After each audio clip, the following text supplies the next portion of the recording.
জামাল নাসেরের পাঠানো সেই লোকটি জেলখানার ভিতরে দৃশ্য দেখে অবাক হয়ে ফিরে এসে বললেন, জাহাপানা, কয়েকখানার ভিতরে গিয়ে দেখলাম সৈয়দ কুতুব নামাজের ভিতরে সিজদায় পড়ে আছে, আর শিকারী পাগলা কুকুর তার পাশে বসে তাকে পাহারা দিতেছে।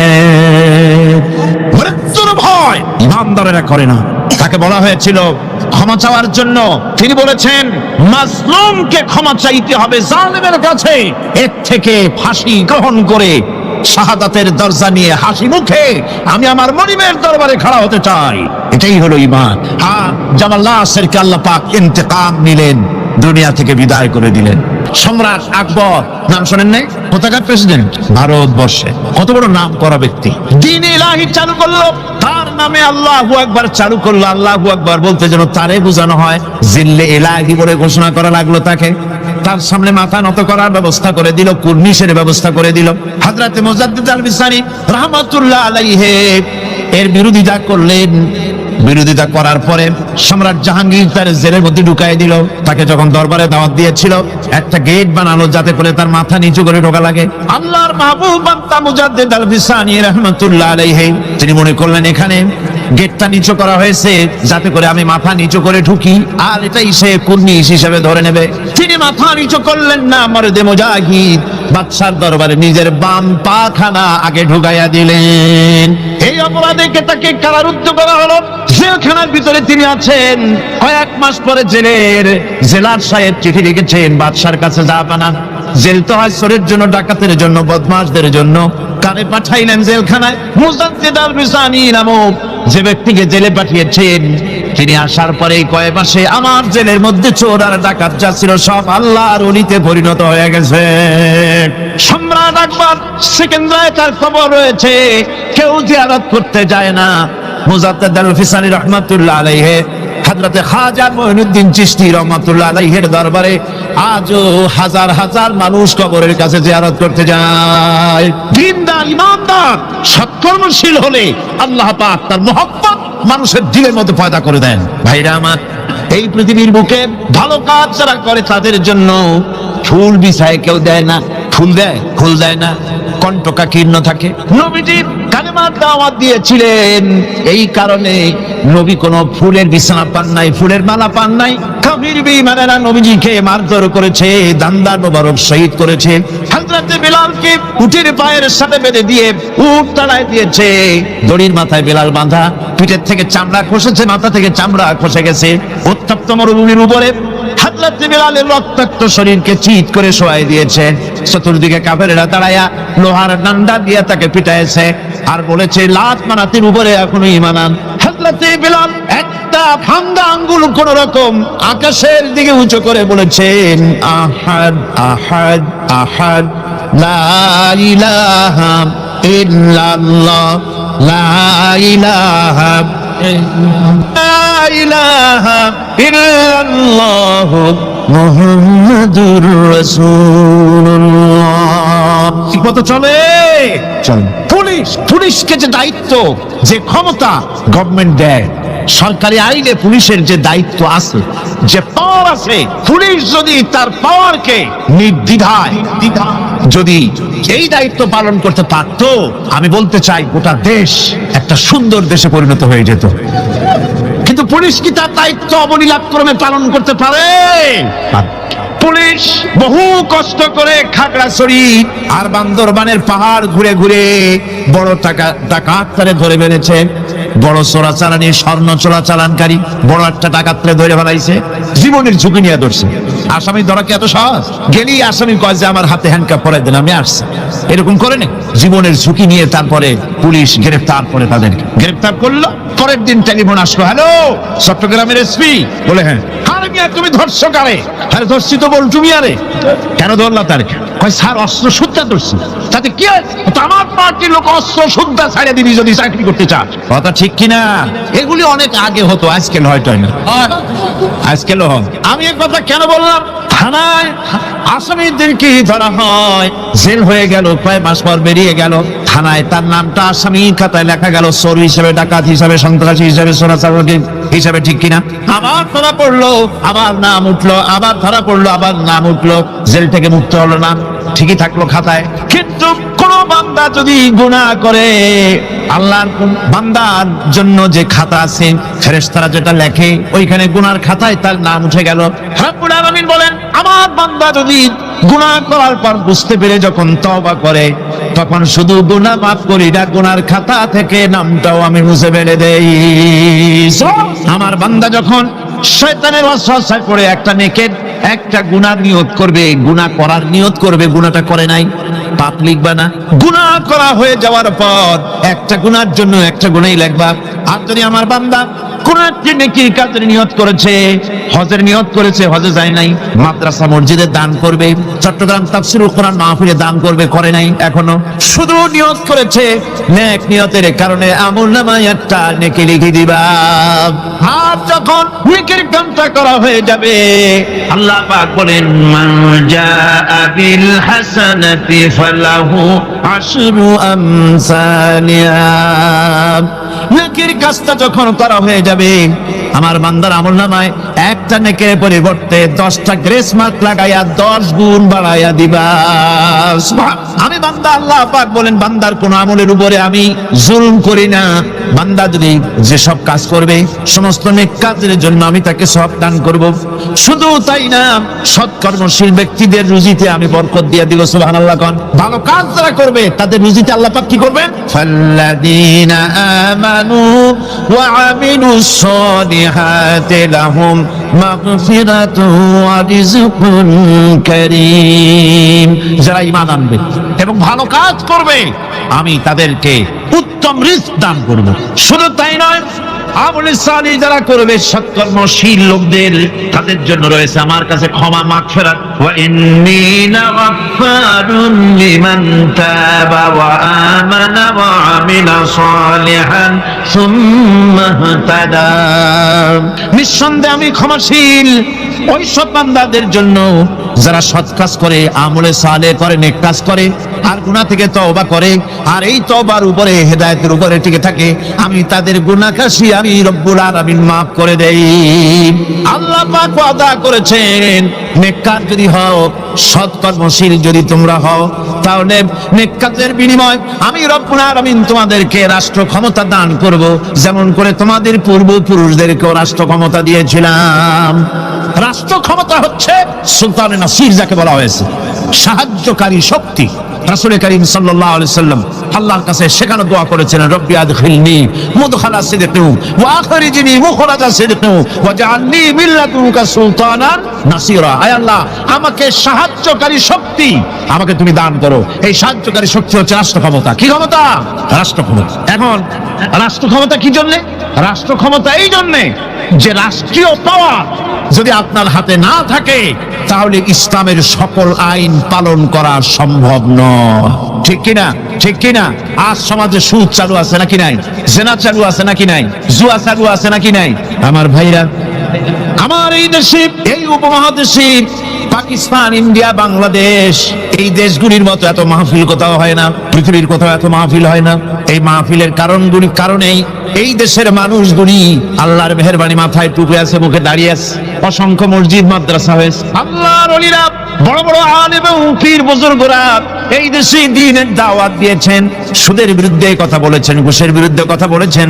কিন্তু আপনারা বলেন, এই শত শত বছর পর্যন্ত ওয়াজ নসিহত করে, পীর মুরিদি করে, আর তাফসীর করে, সুদ বন্ধ হয়েছে নাকি?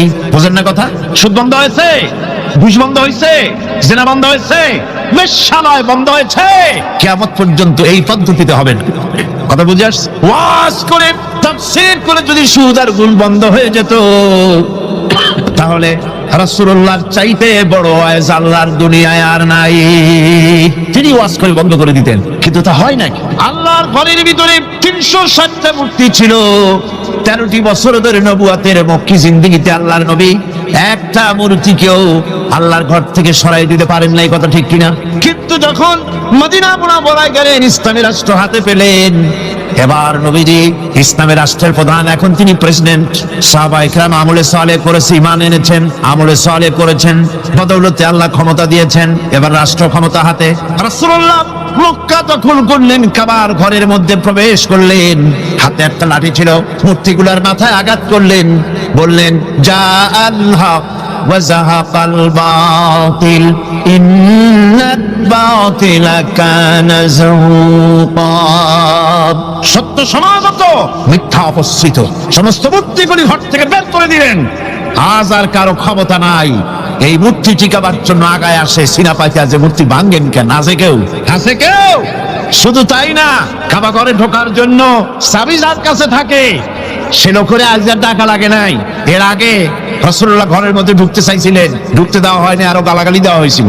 আর আজকে চাবিওয়ালা দৌড়ে আসছে, হুজুর ঘরে ঢুকবেন না, ইনেন চাবি। আল্লাহ রাসূল চাবি নিলেন, ঘরের মধ্যে ঢুকলেন, মূর্তিগুলো ফালাই দিয়া আল্লাহর ঘরের বাইরে এসে চাবির রক্ষককে ডেকে বললেন এই চাবি তোমার কাছে থাকবে, কোন জালেম ছাড়া তোমার কাছ থেকে এই চাবি কেউ নেবে না। রাহমাতুল লিল আলামিন, কি ব্যবহারটা! এই চাবি তোমার কাছেই থাকবে। লোকটি স্পষ্টই বুঝতে পারলো তিনি কোনো সাধারণ মানুষ নন, সাধারণ কোনো দেশ দখলকারী বাদশা নন। নিঃসন্দেহে তিনি আল্লাহর নবী। তিনি পড়ে নিলেন লা ইলাহা ইল্লাল্লাহু মুহাম্মাদুর রাসূলুল্লাহ। আজ পর্যন্ত ওই চাবি ওই বংশের লোকের কাছেই থাকে, কারণ রাসূলুল্লাহ বলেছেন জালেম ছাড়া এই চাবি তোমার কাছ থেকে কেউ নেবে না। এখন বাদশাও চাবি নেয় না, যেহেতু হাদিস অনুযায়ী জালেম হয়ে যাবে। রাসূলুল্লাহ ঘরে ঢুকলেন, মূর্তিগুলি ভালাই দিলেন, হাত সুদ বন্ধ করে দিলেন, ঘুষ বন্ধ করে দিলেন। বাংলাদেশে কিয়ামত পর্যন্ত যদি ওয়াজ হয় সুদ ঘুষ বন্ধ হবে না। তবে হ্যাঁ, বাংলাদেশে একটা জায়গা আছে যেখানে বসে সুদ একদিনই বন্ধ করে দেওয়া যায়। সেটা কোন জায়গা? কোন জায়গা? আপনারা খুব ভালো করে বুঝেছেন, সেটার নাম সংসদ। কিন্তু গোটা জাতির কপাল খারাপ, যারা সুদকে মায়ের সাথে জিনা করার মতো গুনাহ মনে করে, সেই লোকগুলির আধিক্য পার্লামেন্টে জাতি বানাইতে পারে নাই। যদি তা হতো, বাজেট বক্তৃতার ভেতরে আমি বলেছিলাম স্পিকার সাহেব, এই বাজেট যারা তৈরি করেছে সরকার এবং এই বাজেট প্রস্তুতকারী কিয়ামতের দিন অবশ্যই আল্লাহর দরবারে আসামি হবেন, কারণ পুরা বাজেট সুদ ভিত্তিক। আর সুদকে আল্লাহ পাক হারাম করে দিয়েছেন, জঘন্যতম হারাম। সুদের মধ্যে 70টি গুনাহ, তার 70 গুনাহ হলো নিজের মাকে নিকাহ করা। নাউযুবিল্লাহি মিন যালিক। ভাগ্য আমরা বদলাতে চাই, ঠিক কিনা? কিন্তু বিশ্বাস করুন, আল্লাহ রাব্বুল আলামিনের কোরআন আমার হাতে। বিশ্বাস করুন, এ ভাগ্য সমাজতন্ত্র বদলাইতে পারে নাই, পুঁজিবাদ বদলাইতে পারে নাই, ধর্ম নিরপেক্ষ মতবাদ বদলাতে পারবে না, কখনোই পারবে না। জাতির ভাগ্য বদলাবে শুধু কোরআনের আইন। কিসের আইনে বদলাবে? এই কোরআন ছাড়া ভাগ্য বদলাবার আর কোনো পথ। কোরআনের দিকে গিয়ে আসুন। শুধু তাফসীর শোনার জন্য পাগল হলে হবে না, আমল করতে হবে। মাওলানা সৈয়দ সালমান নদভী সাহেব তিনি যে কথাটা বলেছেন, কি দারুণ কথা বলেছেন। তাফসীর শুধু শুনলে হবে না, শুনে একাত্তর দায়ী হয়ে যান। আপনারা কোরআনের দাওয়াতকারী হয়ে যান, বাড়ি বাড়ি ডোর টু ডোর চলে যান, মানুষকে বুঝান জাতীয়তাবাদ, পুঁজিবাদ, সমাজবাদ, ধর্মনিরপেক্ষ মতবাদ সকল বাদের পরিণতি বলপান। ইসলামের পরিণতি আবাদ। ইসলামের পরিণতি কি? আবাদ। ইসলামের দাওয়াত দেন, কোরআনের দাওয়াত দেন, আর প্রস্তুতি গ্রহণ করুন। নির্বাচন যখন আবার আসবে, কোরআনের লোকগুলো পাঠিয়ে দিবেন। আল্লাহ যেন তৌফিক দেন, আল্লাহ যেন তৌফিক দেয়। জোরে বলেন আমিন। ভাইরা আমার, আমলে সালেহ যারা করবে, সৎ কাজ যারা করবে, আল্লাহ তাদের জন্য জান্নাত দান করবেন। জোরে বলেন সুবহানাল্লাহ। রব্বুল আলামিন বলেন والذين آمنوا وعملوا الصالحات سندخلهم جنات تجري من تحتها الأنهار خالدين فيها أبدا। আল্লাহ রাব্বুল আলামিন বলেন যারা ঈমান এনেছে আর যারা সৎ কাজ করেছে, আমি তাদেরকে অবশ্যই জান্নাত দান করব। সুবহানাল্লাহ। এমন জান্নাত দেব যেই জান্নাতের নিচের থেকে সতত প্রবাহিত নহর প্রবাহিত রয়েছে। এত সুন্দর জান্নাত তারা পাবে। এটা হচ্ছে আল্লাহর ওয়াদা। এটা কার ওয়াদা? সৎকর্ম যদি করেন ভালো কাজ যদি করেন আল্লাহ পাক সৎকর্মশীলদের জন্য জান্নাত দিবেন। তারপরে আল্লাহ আবার কি বলছেন শোনেন, আল্লাহ পাক বলেন সন্দেহ করো না, আমার কথায় কোনো সন্দেহ করো না। ওয়াদাল্লাহি হাক্কান ওয়া মান আসদাকু মিনাল্লাহি কিলা। আল্লাহর ওয়াদা অবশ্যই হক, আল্লাহর চাইতে সত্যবাদী আর কে হতে পারে? কে হতে পারে? আল্লাহর কথাগুলো বিশ্বাস হয় না। ওই যে নির্বাচনের সময় কে একজন কইলো, এবার আমাকে পাঠা জম্মের খাওয়া খাইবা, রাস্তাগুলো সোনা দিয়ে বানাই দেবো, গরু গাড়ি চাকার মতো জিলেবি বানাই দেবো, খাইতে গিয়ে চিত হয়ে থাকবা। মানুষেরা মহব্বতের ঠেলায় অস্থির। আরে মুসলমান, একটা শাড়িতে ভুলে যায়, একটা লুঙ্গিতে ভুলে যায়, 10টা টাকায় ভুলে যায়। আপনারা মনে কিছু নেবেন না তো? একটা ছাগলও তার দাম হয় 500 টাকা, 1000 টাকা, 2000 টাকা, কিন্তু নির্বাচনের সময় আল্লাহর বান্দাদের দাম যারা ভোট দিতে যায় এই ছাগলের চেয়ে কমে যায়, 50 টাকা 100 টাকা বিক্রি হয়ে যায়। আপনারা কিছু মনে নিলেন না তো? রাগ করেন না, আমি দৃষ্টান্ত দেওয়ার জন্য দুঃখিত। এটা হলো বাস্তব, এটা আমাদের সমাজের বাস্তবতা। আমাদেরকে বুঝতে হবে, আমাদেরকে চিনতে হবে কার পিছনে দৌড়ায়। ওটা কি নামাজ পড়ে? ও তো আল্লাহর হক আদায় করে না, মানুষের হক আদায় করবে কিভাবে? ওর নামাজ নাই, ওর চরিত্র নাই, মদ খায়, বউ পর্দায় থাকে না, কিসের নেতা? নেতৃত্ব তো সেই দিতে পারে যার দিন আছে, ইমান আছে, চরিত্র আছে, আল্লাহরে ভয় করে। ইউসুফ আলাইহিস সালাম, জুলাইখা তাকে আটকায় ফেলেছে ঘরের মধ্যে, তালা দেওয়া, খিল দেওয়া, সিটকানি মারা, পালাবার পথ নাই, চতুর্দিকে উলঙ্গ নগ্ন চিত্র। আর এই সুন্দরী যুবতী নারী জুলাইখা তার প্রেম নিবেদন করেছে হযরত ইউসুফের কাছে। যৌবনে ভরা টকবগে যৌবনের যুবক হযরত ইউসুফ আলাইহিস সালাম, সৌন্দর্যের পিরামিড, বাঁচার কোনো পথ নাই জুলাইখার কুপ্রবৃত্তি চরিতার্থ করে দেওয়া ছাড়া। কিন্তু হযরতে ইউসুফ আলাইহিস সালাম আল্লাহ রাব্বুল আলামিনকে ডাকলেন, হতাশায় ভেঙে পড়লেন না, আল্লাহকে ভয় করলেন, আল্লাহকে ডাকলেন। আল্লাহকে ডেকে, আল্লাহকে ভয় করে তালাবদ্ধ দরজার দিকে যখন দৌড় মারলেন, রব্বুল আলামিন আপন কুদরতে দরজার তালাগুলি খুলে দিলেন। ভাইরা আমার, এভাবে করে মুমিনেরা কখনো হতাশ হয় না। ফাইন্না মাল উসরি ইউসরা, ইন্না মাল উসরি ইউসরা। মনে রাখতে হবে, দুঃখ কষ্টের সাথে থাকে সুযোগ সুবিধা, আর প্রত্যেক অসচ্ছলতার সাথে থাকে উদার সচ্ছলতা। এর কোনো বিপরীত কখনই হয় না। আল্লাহ রাব্বুল আলামিন এইভাবে করে মুমিনদেরকে বলেছেন যেন তারা হতাশায় ভেঙে না পড়ে। আমার বন্ধুগণ, হযরতে হুদ আলাইহিস সালামকে যখন সমাজের লোকেরা, রাষ্ট্রের লোকেরা ঘিরে ফেলে দিল, সমাজ শক্তি, রাষ্ট্র শক্তি যখন তাকে ঘিরে ফেলে দিল, ষড়যন্ত্রের পাহাড় তুলে দিল, তারে মেরে ফেলে দিবে, হযরত হুদ দেশ থেকে তার পালায় গেলেন না, ভয় পেলেন না। হযরতে হুদ আলাইহিস সালাম বললেন, কোরআনে কারীমে হযরত হুদের কথা কোট করা হলো, ফাকিদুনি জামিআন সুম্মা লা তুনজিরুন। সম্মিলিতভাবে ষড়যন্ত্র করো আমার বিরুদ্ধে, সবাই মিলে ষড়যন্ত্র করো, সুম্মা লা তুনজিরুন, আর আমাকে এতটুকু অবকাশ তোমরা দিও না।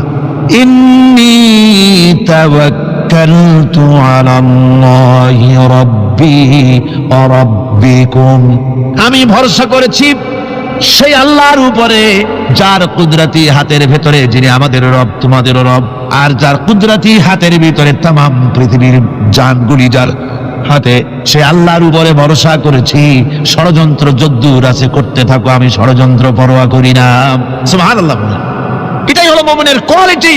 শুধু ঈমান, লা ইলাহা ইল্লাল্লাহু মুহাম্মাদুর রাসূলুল্লাহ, গরুর গোশত খাই, আর রবিউল মাস আসতে পরে ইয়া নবী সালাম আলাইকা, ইয়া রাসূল সালাম আলাইকা, তারপরে গরম গরম জিলাপি আর রসগোল্লা খাইলাম খুব বেশি করে, এর নাম মুমিন নয়। মুমিন হচ্ছে তার চলায় ফেরায়, ওঠায় বসায় সাহসিকতার এক আন্দাজ তৈরি হবে সে।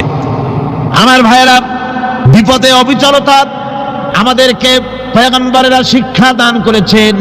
হযরত ইউনূস আলাইহিস সালাম মাছে তারে গিলে ফেলে দিল, হতাশায় তিনি হার্ট ফেল করেন নাই।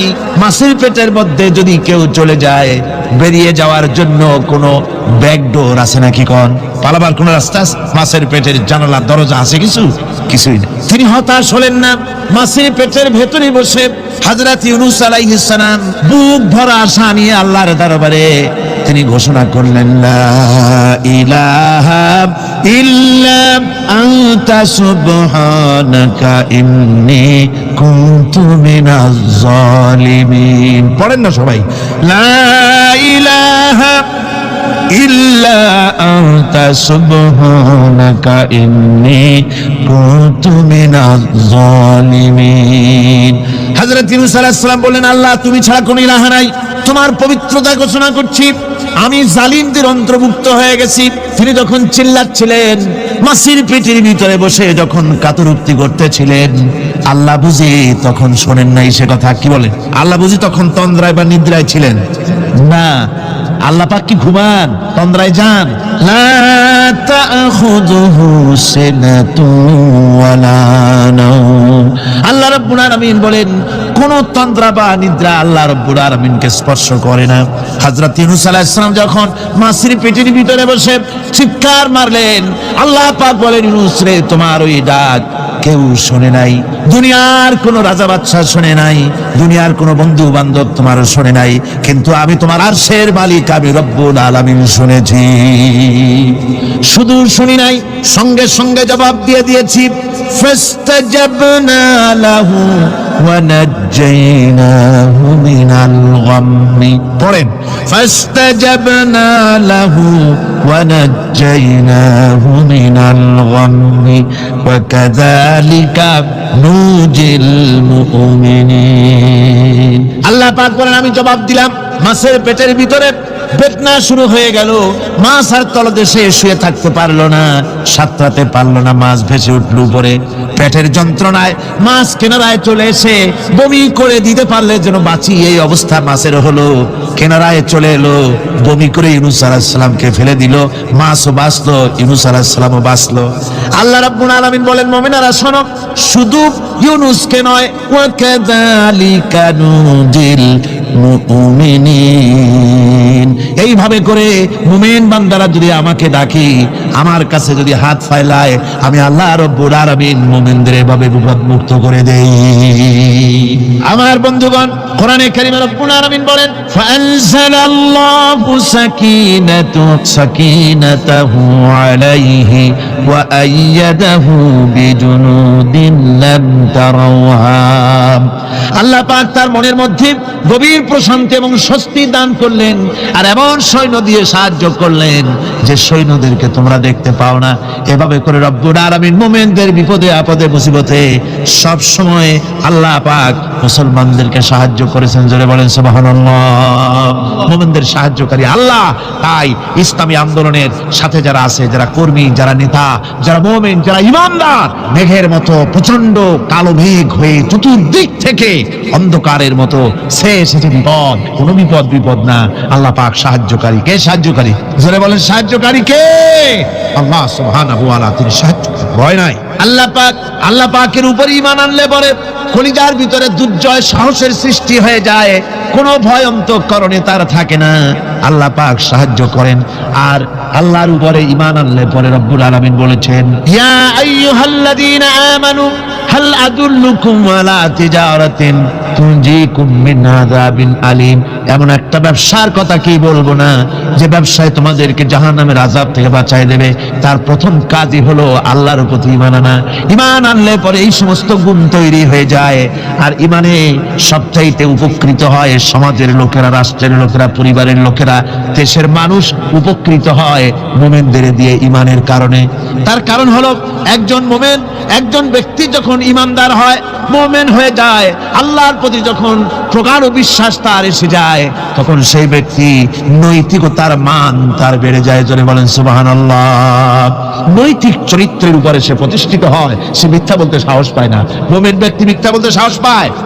কেন পায় না? মিথ্যা বলতে সাহস পায় না, ঠকাতে সাহস পায় না, ওজনে কম দিতে সাহস পায় না, শয়তানি বদমাশি করতে সাহস পায় না। তার কারণ হলো আল্লাহ পাক বলে দিয়েছেন, মুমিন কোরআনের ভিতরে পড়েছে, ইয ইয়াতালাক্কাল মুতালাক্কিয়ানি আনিল ইয়ামিনি ওয়া আনিশ শিমালি কাঈদ। দুজন নিয়ন্ত্রণকারী ফেরেশতা তোমার ডানে এবং বামে বসে বসে তোমাকে নিয়ন্ত্রণ করছে। কোথায় যাও, কি করো, এই ফেরেশতারা বসে বসে সব দেখতেছে। মা ইয়ালফিযু মিন কাওলিন ইল্লা লাদাইহি রাকীবুন আতীদ। মানুষ এমন কোনো কথা বলে না যা ফেরেশতারা রেকর্ড না করে, সব রেকর্ড হয়ে যায়। তাই মুমিন ব্যক্তি দায়িত্বহীন কথা বলতে পারে না। মুমিন ব্যক্তির চরিত্র ভালো হয়ে যায়, সে যে কথা বলে বুঝে শুনে কথা বলে, সে যে ওয়াদা করে বুঝে শুনে ওয়াদা করে, যেহেতু সবকিছুর জবাব কিয়ামতে দিতে হবে। কোথায় দিতে হবে? কোথায় দিতে হবে? কিয়ামতে আল্লাহর দরবারে জবাব দিতে হবে। মহান আল্লাহ রাব্বুল আলামিন বলেছেন, ওয়ালাকাদ খালাকনাল ইনসানা ওয়া না'লামু মা তুওয়াসবিসু বিহি নাফসু। মানুষ সৃষ্টি করেছি আমি, তার অন্তঃকরণের ভিতরে ওয়াসওয়াসা কি হয় আমি জানি। এই জন্য মুমিনেরা মনের ভিতরে কোনো খারাপ কল্পনাও করতে পারে না। খারাপ কল্পনা করলেও তার হিসাব দেওয়া লাগবে আল্লাহর কাছে। কার কাছে? ওয়াইন তুবদু মিন আনফুসিকুম আও তুখফুহু ইউহাসিবুকুম বিহিল্লাহ। আল্লাহ বলেন, মনের মধ্যে যে সব কল্পনা করো তা প্রকাশ করো আর গোপন রাখো, ওইটার হিসাব নেব আমি আল্লাহ পাক। কিয়ামতের দিন আমার কাছে হিসাব দিতে হবে। বন্ধুগণ, এই জন্য মুমিন যারা, মুমিনদের চরিত্র প্রতিষ্ঠিত হয়, মুমিনদের ধারণা থাকে যেখানেই যাই না কেন, যেখানেই বসি না কেন, সেখানেই আল্লাহ, আল্লাহ ছাড়া কোনো জায়গা নাই। আছে নাকি? আছে। আল্লাহ পাক বলেন, মা ইয়াকুনু মিন নাজওয়া সালাসাতিন ইল্লা হুয়া রাবিউহুম। তোমরা যেখানে তিনজন মিলে পরামর্শ করো, মনে রেখো তিনজন নও, ওখানে চতুর্থ সত্তা আমি রব্বুল আলামিন তোমাদের কাছে আছি। সব শুনি আর দেখি। পাঁচজন যেখানে হও সেখানে আমি ষষ্ঠ। এর থেকে যদি কম হও, এর থেকে যদি বেশি হও, বান্দারে তুমি আছো যেখানে আমি আল্লাহ আছি, সেখানে উপায় নাই, সব জায়গায় আমি দেখতে পাচ্ছি। শুধু তাই নয়, রাত্রিবেলায় মানুষেরা গোপনে পরামর্শ করে, করে না? করে কিনা? রাতে রাতে পরামর্শ করে, এক জায়গায় বসে, হলের মধ্যে, পাহাড়ের মধ্যে, কোন জায়গায় বসে পরামর্শ করে। কি পরামর্শ? ইসলামী আন্দোলনের লোকদের মারবে, কোথায় তাদের ধরবে, কোথায় তাদের অত্যাচার করবে, এই সমস্ত পরামর্শ করে। আল্লাহ পাক বলছেন, শুনুন, আল্লাহ রাব্বুল আলামিন বলেন, ওয়া হুয়া মাআহুম ইয ইউবাইয়িতুনা মা লা ইয়ারদা মিনাল কাউল ওয়া কানা আল্লাহু বিমা তা'মালুনা মুহীতা। আল্লাহ পাক বলেন, তিনি তো ঠিক সেই সময়ও তোমাদের কাছে থাকেন যখন তোমরা নিজেদের ঘরের মধ্যে বসে, কোন এক জায়গায় বসে আল্লাহর মর্জির খেলাফ পরামর্শ করো, আল্লাহ তখনও তোমাদের কাছে থাকেন। আল্লাহর ইহাতা থেকে, আল্লাহর কর্তৃত্ব থেকে বেরিয়ে যাওয়ার কোনো উপায় নাই। সুতরাং গোপনে বলেন, প্রকাশ্যে বলেন, যেভাবেই যা কিছু করা হোক না কেন, আল্লাহর কাছে আমাদের সমস্ত অপরাধগুলি ধরা হয়ে যায়। আর এটাই হচ্ছে ঈমানের সীমা পরিসীমা। তিলকা হুদুদাল্লাহ وَإِذَا سَأَلَكَ عِبَادِي عَنِّي فَإِنِّي قَرِيبٌ। আল্লাহ পাক বলে, বান্দা যখন আমাকে ডাকে, আমি বান্দার একদম নিকটে, তার ঘাড়ের চাইতেও নিকটে। ওয়া নাহানু আকরাবু ইলাইহি মিন হাবলিল ওয়ারিদ। আমি আমার বান্দার সরক যে রগের উপরে তার মাথা, এর থেকেও আমি আমার বান্দার বেশি নিকটে। সুবহানাল্লাহ পড়ে। আমি তোমার কাছে, আমার কাছে মাপ চাও, যত বড় গুনাহ হোক। ওয়া ক্বালা রাব্বুকুম উদউনি আস্তাজিব লাকুম। তোমার প্রভু তোমাকে ডেকে বলেছে, আমাকে ডাকো, আমি মাফ করে দেব। সুবহানাল্লাহি ওয়া বিহামদিহি। কত বড় কথা! আমাকে ডাকো, নিরাশ হয়ো না, হতাশ হয়ো না। আল্লাহর গজব বেশি না রহমত বেশি? আল্লাহর রহমত বেশি। হাদিসে কুদসির ভিতরে এসেছে, আল্লাহ পাক বলেছেন, কোন বান্দা যদি আমার দিকে এক বিগত অগ্রসর হয়, আমার রহমত তার দিকে এক হাত এগিয়ে যায়। কোন বান্দা যদি আমার দিকে হেঁটে আসে, আমার রহমত তার দিকে দৌড়ে যায়। বান্দা যখন আল্লাহর দরবারে দু হাত উঁচু করে চোখের পানি ফেলে দেয়, মুসলিম শরীফের হাদিসের ভিতরে এসেছে, গভীর রাত্রে, রাতের তৃতীয় অংশে আল্লাহ রাব্বুল আলামিন প্রথম আকাশে আসেন আর ডেকে বলেন, পৃথিবীতে আছো নাকি কেউ গুনাহ করে জীবন বরবাদ করে দিয়েছো? আমার কাছে মাপ চাও।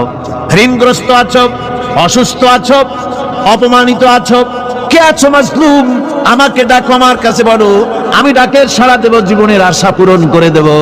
ওই সময় যেই সমস্ত লোকেরা কান্দে তাহাজ্জুদের নামাজ পড়ে, আল্লাহ জিজ্ঞেস করেন ফেরেশতারা, অমুক অমুক দেশে অমুক অমুক বান্দারা কান্দে কেন?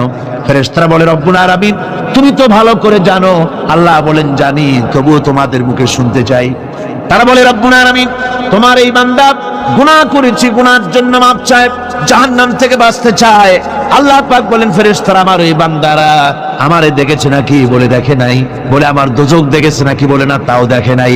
আমার বেহেশত দেখেছে নাকি? বলে না, তাও দেখে নাই। আল্লাহ পাক বলেন, ফেরেশতারা সাক্ষী থাকো, ওরা আমাকে দেখে নাই, আমার বেহেশত দোজখ কিছুই দেখে নাই, শুধুমাত্র আমার নবীর কথা, আমার কোরআনের কথা বিশ্বাস করে আরামের ঘুমকে হারাম করে যেভাবে তারা কাঁদতেছে, সাক্ষী থেকে যাও ফেরেশতারা, আমার রহমতের দরিয়ায় জোশ মেরেছে, আমার ওই ক্রন্দনরত বান্দাগুলিকে আমি আল্লাহ মাফ করে দিলাম। সুতরাং মুমিন বান্দা যারা, আল্লাহর মুমিন বান্দা যারা, এই ইমানের কোয়ালিটি, এটাও হতাশায় নিরাশায় ভেঙে পড়বে না। গুনাহ তো মানুষই করে, গুনাহ হয়ে গেছে, মাপ চাও। তোমার গুনাহ কদ্দুর? তোমার গুনাহ যদি হয় পাহাড় সমান, আল্লাহর রহমত আকাশ সমান। জাহান্নামের কঠিন শাস্তি থেকে বাঁচতে হলে আল্লাহর প্রতি ঈমান আনতে হবে। আর ঈমান আনলে যে কোয়ালিটিগুলি হওয়া উচিত, সেগুলি আমি আপনাদের সামনে আলোচনা করছি। এরপর আরেকটি কোয়ালিটি হবে মুমিনের, তা হলো কঠোর কঠিন বিপদে অবিচল থাকবে, বিপদে ভেঙে পড়বে না। বিপদ আপদ, শত্রুতা, ক্ষয় ক্ষতি যা কিছু হয় সবই আল্লাহর পক্ষ থেকে, এটা মেনে নিতে হবে এবং ধৈর্য ধারণ করতে হবে। বিপদ মুসিবত শুধু উম্মতের জন্য নয়, দুনিয়ার সমস্ত নবীদের বিপদ এসেছে, হয় নাই? নবীদের বিপদ আসে নাই? কোরআনে কারীম থেকে শুনুন, আল্লাহ রাব্বুল আলামিন বলেন, وَكَذَلِكَ جَعَلْنَا لِكُلِّ نَبِيٍّ عَدُوًّا مِنَ الْمُجْرِمِينَ। আল্লাহ পাক বলেন, এমনি করে আমি সকল নবীদের শত্রু বানিয়ে দিয়েছি সব পাপিষ্ঠ আর অপরাধ প্রবণ লোকদেরকে। প্রত্যেক যুগে নবীদের শত্রু ছিল, প্রত্যেক যুগে নবীদের কি ছিল? শত্রু ছিল। সে শত্রু কারা ছিল? আল্লাহ পাক বলছেন নবীদের শত্রু ছিল পাপিষ্ঠ আর অপরাধ প্রবণ লোক, এরাই ছিল নবীদের দুশমন। রাসূলগণের অবস্থা যদি এই হয়, তাহলে তার উম্মত, ওই দিনের ধারক বাহক যারা, তাদের বুঝি বিপদ আপদ হবে না? নাকি হবে কিনা? তো ইসলামের বিরোধিতা যারা করে, কোরআনের পরিভাষায় বলা হয়েছে ইসলামের দুশমন, নবীদের দুশমন। দুনিয়ার সব পাপিষ্ঠ আর অপরাধ প্রবণ লোকেরাই ইসলামের দুশমন হয়, নবীদের দুশমন হয়। আজও দেখেন, আজও তাকিয়ে দেখেন, ইসলামী আন্দোলনের বিরোধিতা যারা করে তারা পাপিষ্ঠ চরিত্রের কিনা তাকায় দেখেন, খুঁজে দেখেন, সর্বত্র খুঁজে দেখুন, খুঁজে দেখুন। যারা ইসলামী আন্দোলনের বিরোধিতা করে, যারা ইসলামকে মিটিয়ে দেওয়ার চেষ্টা করতেছে, যারা ইসলামকে মৌলবাদ বলে, ইসলামকে সাম্প্রদায়িক বলে, কোরআনে কারীমের কথা কত স্পষ্ট যে নবীদের দুশমন হয়, ইসলামের দুশমন হয় মুজরিম লোকেরা, অপরাধ প্রবণ আর পাপিষ্ঠ লোকেরা। আজও আমরা দেখতে পাই এই শ্রেণীর লোকেরা পাপিষ্ঠ এবং সবচাইতে সমাজের নিকৃষ্ট ধরনের চরিত্রহীন লোক। নামাজ নাই। আপনি খুঁজে দেখেন ইসলামী আন্দোলনের বিরোধিতা যারা করছে, যারা নেতৃত্ব দিচ্ছে, নামাজ নাই, রোজা নাই, চরিত্র নাই, হজ নাই, যাকাত নাই, মদ, জুয়া, জেনা, ব্যভিচার ইত্যাদিতে লিপ্ত। চেহারা দেখলে ছেলেপেলেরা 2 গ্লাস পানি খায় ভর ছোটে। কথা ঠিক কিনা কর? এই হলো অবস্থা। মারে কেন? মুমিনদেরকে, পয়গম্বরদেরকে, সাহাবীদেরকে এবং ঈমানদারদেরকে মারে কেন? তার কারণ হচ্ছে আল্লাহ রাব্বুল আলামিন বলেছেন, ওয়া মা নাকামু মিনহুম ইল্লা আইয়ুমিনু বিল্লাহিল আজিজিল হামিদ। কাফিররা ঈমানদার লোকদেরকে অন্য কোন অপরাধী নির্যাতন চালায় না, নির্যাতন চালায় শুধু এই কারণে যেহেতু মুমিন লোকেরা পরাক্রমশালী, আল্লাহ রাব্বুল আলামিনের দ্বীনকে কায়েম করতে চায়, তার উপরে ঈমান এনেছে, এই কারণেই তারা মারে। ঠিক কিনা কর? যুগে যুগে নবীদের উপরে, সাহাবীদের উপরে যে অত্যাচার হয়েছে, সেই অত্যাচার এই কারণেই হয়েছে, অন্য কোনো কারণে নয়। এই কঠিন বিপদে অবিচলতা এবং ধৈর্যের দৃষ্টান্ত নবীগণ পেশ করেছেন পৃথিবীর বুকে। আমরা দেখেছি ইব্রাহিম আলাইহিস সালামকে আগুনে ফেলানো হয়েছে, আছে না কোরআন শরীফে? আমি কিন্তু গল্প করতেছি না, সব কোরআনের কথা। কিসের কথা?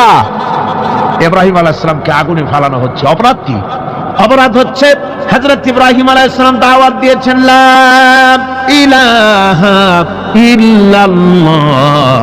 জোরে পড়েন, লা ইলাহা ইল্লাল্লাহ, লা ইলাহা লা ইলাহা ইল্লাল্লাহ মুহাম্মাদুর রাসূলুল্লাহ। হযরত ইব্রাহিম আলাইহিস সালাম দ্বীনের দাওয়াত দিয়েছেন, এক আল্লাহর দাওয়াত দিয়েছেন, ঈমানের দাওয়াত দিয়েছেন। আর কোন অপরাধ ছিল না। নমরুদ সহ্য করতে পারল না। কোরআনে কারীমের মধ্যে সব কথাগুলি আল্লাহ পাক এই জন্য বিধৃত করেছেন, এই জন্য কোরআনে কারীমের মধ্যে সব কথা উঠায় দিয়েছেন, যাতে করে মুমিনেরা বিপদ আসলে পরে যেন ঘাবড়ে না যায়। ইব্রাহিম আলাইহিস সালামকে আগুনে ফেলানো হচ্ছে, ফেরেশতা বলছে ইব্রাহিম তোমারে আগুনে ফেলায় দাও, হতেছে আমার কাছে সাহায্য চাও, আমার কাছে ক্ষমতা আছে, আগুনগুলো উঠায় নমরুদের বংশ জ্বালায় দেব। হযরত ইব্রাহিম ফেরেশতার কাছে সাহায্য চাইছিলেন নাকি? তিনি বললেন ফেরেশতা তোমার কাছে সাহায্য কেন চাইব? আমি তো এমন কোন অন্ধ আল্লাহর ইবাদত করি না যেই অন্ধ স্রষ্টা তার গোলামের দুঃখ দুর্দশা না দেখেন, আমি তোমার কাছে সাহায্য চাইব না। হযরত ইব্রাহিম আলাইহিস সালাম পাশ করলেন। কি বলেন, পাশ করছেন না? ঈমানের পরীক্ষায় পাশ।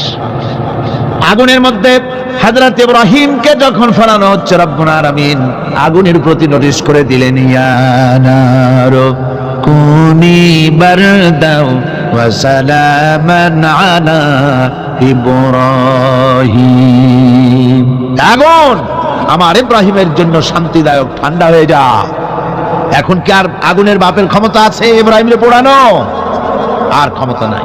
আমার বন্ধুগণ, ইব্রাহিম আগুনের ভিতরে আরামে বসে আছেন, আর ওদিকে নমরুদ বসে বসে দেখতেছে দূর থেকে ইব্রাহিম তো জ্বলে না, গায়ের মধ্যে আগুন জ্বলে গেল। ডাক দিয়া কয়, আগুন তোর হলো কি? কেন জ্বালাইতে পারিস না আমার দুশমন রে? হলোটা কি তোর? তোর কি জ্বালানো শক্তি বন্ধ হয়ে গেল নাকি? আগুনের ভিতর থেকে জবাব এলো, নমরুদ রে আমার ভিতরে জ্বালানোর শক্তি আছে কি নাই যদি প্রমাণ করতে চাও, টেস্ট করতে চাও, তুই নিজে আয়, তোরে শুদ্ধ তামাম দুনিয়া জ্বালাই দিতে পারি, ইব্রাহিমের এক গাছা পশম জ্বালাই দিতে পারি না। তার কারণ হচ্ছে আমি হচ্ছি মাখলুক, আল্লাহ হচ্ছেন খালিক। আল্লাহ আমাকে বলেছেন না জ্বালাতে, তুমি হাজার বার বললেও আমি ইব্রাহিমকে জ্বালাইতে পারবো না। কোরআনে কারিমে ঘটনা বলে মুমিনদেরকে সাহস দেওয়া হচ্ছে, মুমিনেরা দ্বীনের কাজ করতে গিয়ে বিপদ আবাজ আসবে, ঈমানের দাবি হলো বিপদ আসবে, আর বিপদ আসলে ঘাবড়ায় যেও না, মুসিবতে পড়ে চিন্তায় পেরেশানে হয়রান হয়ে যেও না। বিশ্বকবি আল্লামা ইকবাল কি সুন্দর করে বলেছেন, আজ ভি হোক জু ইব্রাহিম কা ইমা पैदा आग कर सकती है एक अंदाज गुलिस्तां पैदा। ইব্রাহিমের ঈমান যদি আজিও কোথাও হয় বিদ্যমান, করতে পারেন অগ্নিকুণ্ডে খুবসুরত এক গুলিস্তান। আজ যদি আগুনের ভিতরে কোন নমরুদ কোন ইব্রাহিমকে যদি ফেলে দেয়, আল্লাহ রাব্বুল আলামিন আজও আগুনকে ফুলের বাগান বানায়া দিবেন। সুবহানাল্লাহ। সামান্য স্যান্ডেলের ফিতা গাছা যদি ছেড়ে যায়, মানুষের কাছে চাইও না, আল্লাহ রাব্বুল আলামিনের দরবারে হাত পাতো, রব্বুল আলামিন তোমার স্যান্ডেল কেনার পয়সা জুগিয়ে দেবেন। জোরে বলেন সুবহানাল্লাহ। যা দরকার তার কাছেই চাও, হাত তার কাছেই পাতো। ওই যে সম্রাট শাহজাহানের কথা আমি আপনাদেরকে শোনাই, ফকির একটা ঘুরতেছে সারাদিন। এক লোক বলছে যে আপনি এত হে ফকির, তুমি এরকম করে ঘুরছো সারা জীবন, বুড়া হয়ে গেছো খয়রাত করতে করতে, ছোটবেলা থেকে তোমার ভিক্ষা করতে দেখি, আর কতকাল ভিক্ষা করবে? হয় করবোটা কি? ওই যে বাচ্চার কাছে যেতে পারবে, বাচ্চার কাছে গেলে এমন ভাবে দিবে, অনেক দিবে, নিয়ে কুলাইতে পারবা না, তোমার আর জীবনে ভিক্ষা করা লাগবে। ফকির চলে গিয়েছে, কোথায় পাবো বাচ্চারে? দেখো মসজিদে পাবা। এখন তিনি নামাজ চলে গিয়েছে, সেখানে মসজিদের বারান্দায় দাঁড়ায় দেখে সম্রাট শাহজাহান হাত পেতে মোনাজাত করতেছেন, চোখের থেকে পানি পড়ে দাড়ি বিড়ি বিড়ি করতে। মোনাজাত শেষ করে বাচ্চা যখন বাইরে নেমেছেন, তখন ফকির তাকে সালাম দিয়ে চলে যান। বাচ্চা বলছেন, তুমি আমাকে সালাম দিয়ে চলে যাচ্ছ, তুমি তো ভিক্ষুক, আমার কাছে তো সমস্ত ভিক্ষুকই আমার কাছে চায়, ভিক্ষুক তো ভালো, ধনীরাও আমার কাছে চায়, তুমি ভিক্ষুক মানুষ আমার কাছে চাইলে না, সালাম দিয়ে চলে যাও। ফকির বলতেছেন, যা পানা সত্যি কিছু চাইতে এসেছিলাম, কিন্তু আমি আপনাকে দেখার পরে আমার চিন্তার পরিবর্তন হয়ে গেছে। আমি তাকিয়ে তাকিয়ে দেখলাম মসজিদের ভেতরে আমি চাইতে এসেছি দিল্লির সম্রাট শাহজাহানের কাছে। যেই সম্রাট, দিল্লির সম্রাট যার কাছে আমি চাইতে এসেছি, আমি তো দাঁড়ায় আছি কান্দি না, কিন্তু আমি দেখতেছি যার কাছে আমি চাইতে এসেছি তিনি যেন আবার কোন সম্রাটের কাছে আমার চাইতেও দারুণ ভিক্ষুকের মতো হয়ে চোখের পানি ফেলে ভিক্ষা চাইতেছে।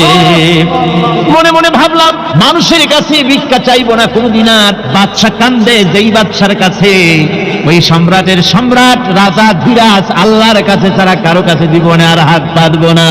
হযরত আবু হুরায়রা রাদিয়াল্লাহু তাআলা আনহু একবার রাসূল করিম সাল্লাল্লাহু আলাইহি ওয়াসাল্লামের দরবারে কাঁদতেছিলেন। হুজুর জিজ্ঞেস করলেন, আবু হুরায়রা তুমি কাঁদো কেন? হুজুর, হযরত আবু হুরায়রা বলেন, হুজুর আমার মা আমাকে মেরেছে, আমি সেই জন্য কাঁদতেছি। হুজুর বলেন, মা তোমাকে মারলো কেন? কোনো বেয়াদবি করেছো নাকি? তিনি বললেন, না কোনো বেয়াদবি করি নাই, তবে মারলো কেন?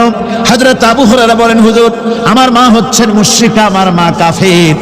আমি অনেক রাত হয়েছিল বাড়ি ফিরতে, আমার মা জিজ্ঞেস করলো এত রাত কোথায় ছিলি?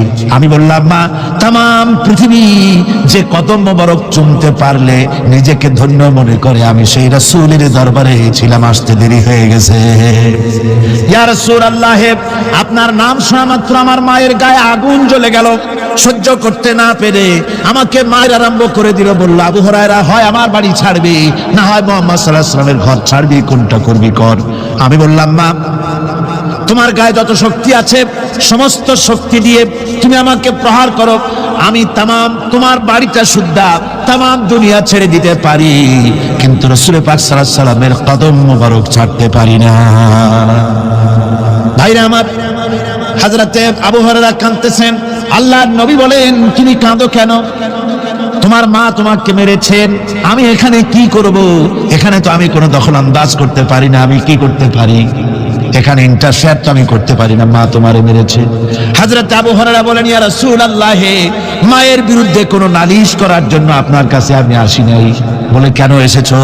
হযরত আবু হুরায়রা বলেন, হুজুর এসেছি এই জন্য, আমি জানি আপনি যদি আল্লাহর দরবারে কোনো ব্যাপারে দোয়া করেন, আল্লাহ রাব্বুল আলামিন তা মঞ্জুর করে নেন। আপনি মেহেরবানি করে আমার মায়ের হেদায়েতের জন্য আল্লাহর কাছে দোয়া করুন। হুজুর সাল্লাল্লাহু আলাইহি ওয়াসাল্লাম দুহাত উঁচু করলেন, বললেন, আল্লাহুম্মা ইহদি উম্মা আবি হুরায়রা, আয় আল্লাহ আবু হুরায়রার মাকে তুমি হেদায়েত নসিব করে দাও।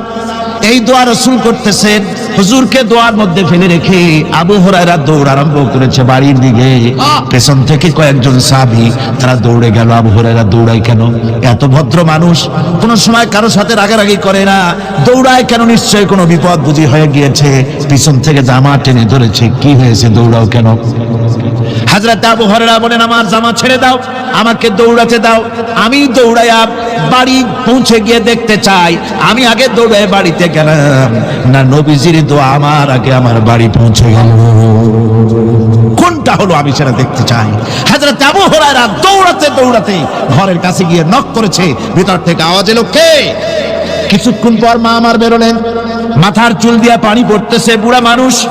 মা আমার কাছে এসে বলল, বাবা তোমাকে মারার পর আমি বড় অনুতপ্ত হয়েছি, মনে মনে অনুশোচনা করেছি, আরে আমার ছেলে তো কোনো খারাপ জায়গায় যায় নাই, কোনো খারাপ মানুষের কাছে যায় নাই, মারলাম কেন? বড় অনুতপ্ত হয়ে গেছি আমি।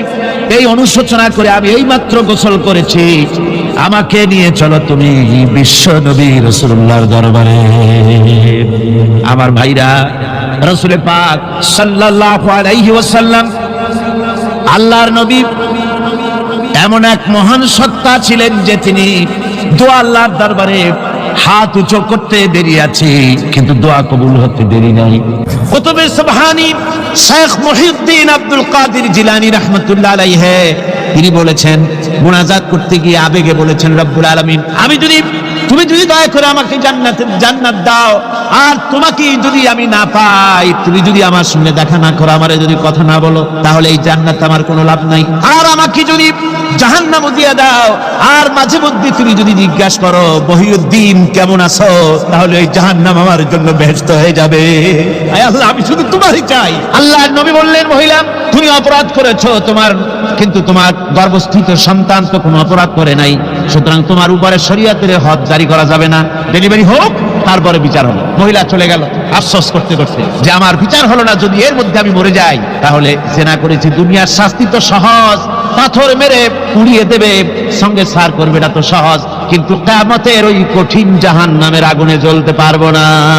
মহিলাটি সন্তান ডেলিভারির পরে মহিলা চলে এসেছে রাসূলের কাছে, হুজুর এই সে আমার বাচ্চা ডেলিভারি হয়েছে, আপনি মেহেরবানি করে আমার উপরে হদ জারি করেন, শাস্তি দেন।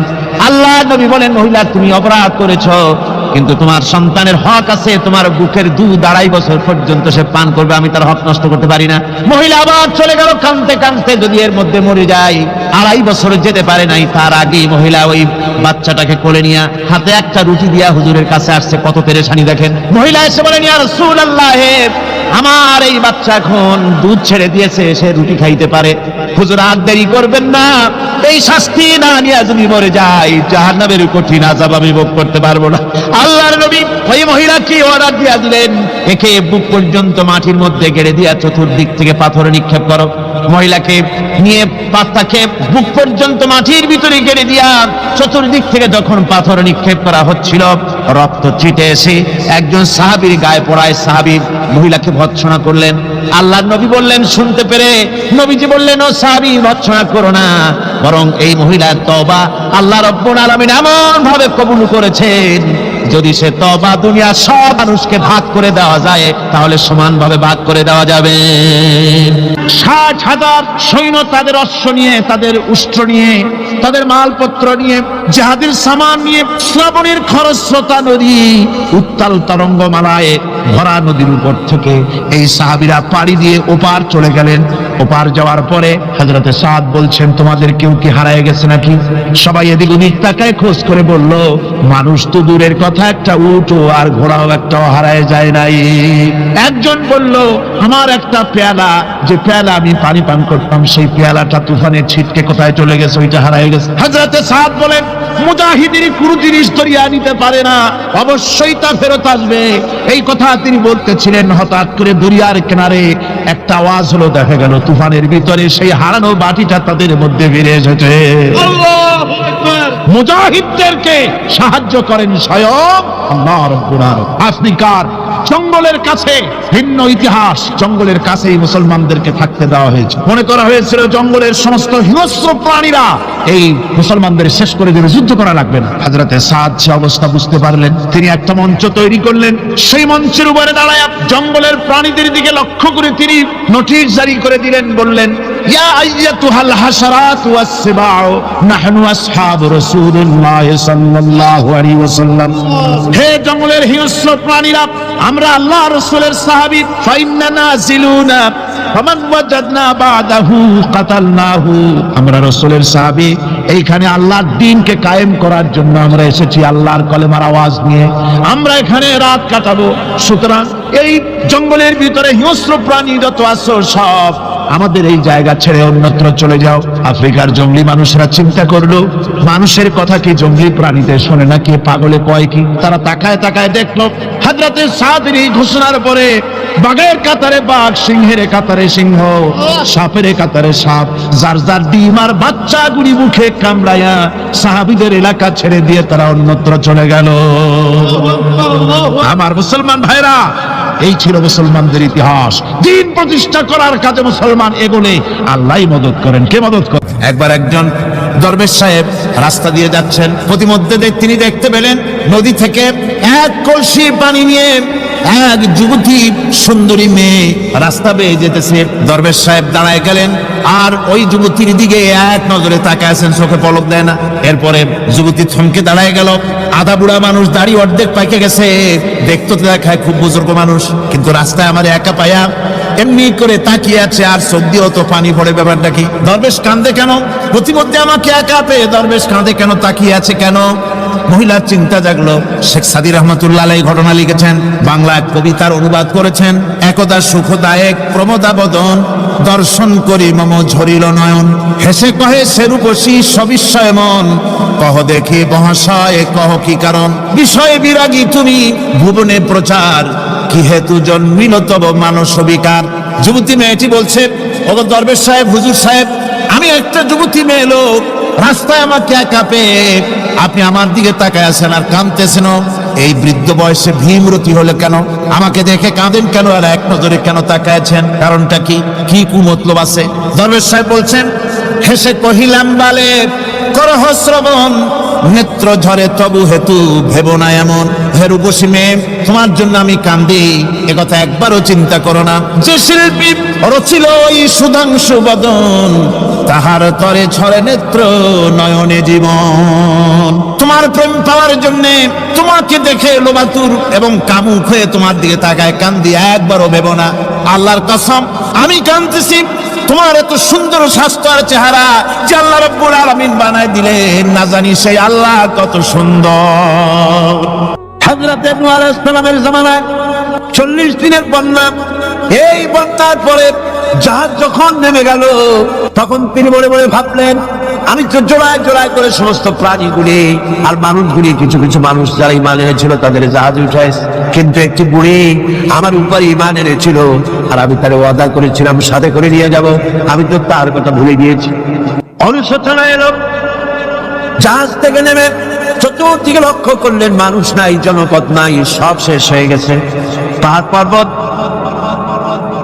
কাঠ হয়ে পড়েছে, বিল্ডিং গুলি শেষ হয়ে গিয়েছে, কোন জনপদে কোনো প্রাণী নাই, প্রাণী বলতে কিছুই নাই।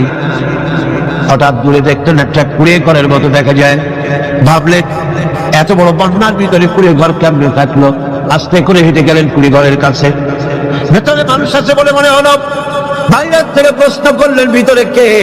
জবাব এলো, আমি এই ঘরের মালিক, আমি এক বুড়ি বিধবা এক মহিলা। আপনি কে? তিনি বললেন, আমি হচ্ছি এই জামানার পয়গম্বর হযরত নূহ আলাইহিস সালাম। বুড়ি বলছেন, আমারও ধারণা তাই। আপনি আমাকে ওয়াদা করেছিলেন বন্যা হলে পরে, বন্যার আভাস যখন আপনি পাবেন আমাকে আপনি সাথে করে জাহাজে উঠায় দিয়ে দিবেন। আমার মনে হয় বন্যা কবে হবে সেই খবর দেওয়ার জন্য আপনি এসেছেন। হযরত নূহ আলাইহিস সালাম সিজদায় পড়ে কাঁদতে লাগলেন, বললেন, রব্বুল আলামিন, তোমার কুদরত বোঝার ক্ষমতা আমার নাই। 40 দিন পর্যন্ত পানির ভিতরে মানুষ কেমনে জীবিত রইল? আল্লাহ পাক শোনালেন, বিপদ যখন এলো তুমি তোমার উম্মতকে ভুলে যেতে পেরেছো, ভুলে গিয়েছো, কিন্তু আমি রব্বুল আলামিন রহমানুর রহিম, আমি আমার বান্দিরে ভুলি নাই। পানির স্রষ্টা আল্লাহ, পানির ভিতরে তিনি বাঁচাতে পারেন, আবার তিনি আগুনের ভিতরে বাঁচাতে পারেন, সব কিছু করতে পারেন, সমস্ত ক্ষমতা আল্লাহ পাকের। মুনাফিক, তুমি কাকে ভয় দেখাতেছ? তোমার তরবারি এই সমাজের কিছু কাফেরেরা ভয় করতে পারে, তুমি কি আমারে চেনো নাকি? তুমি কারে ভয় দেখাও? তাম পৃথিবীর সমস্ত কাফেরদের উপরে আল্লাহ রাব্বুল আলামিন আমাকে বাগ বানায় পাঠিয়েছেন। তরবারি দিয়ে প্রমাণ হবে।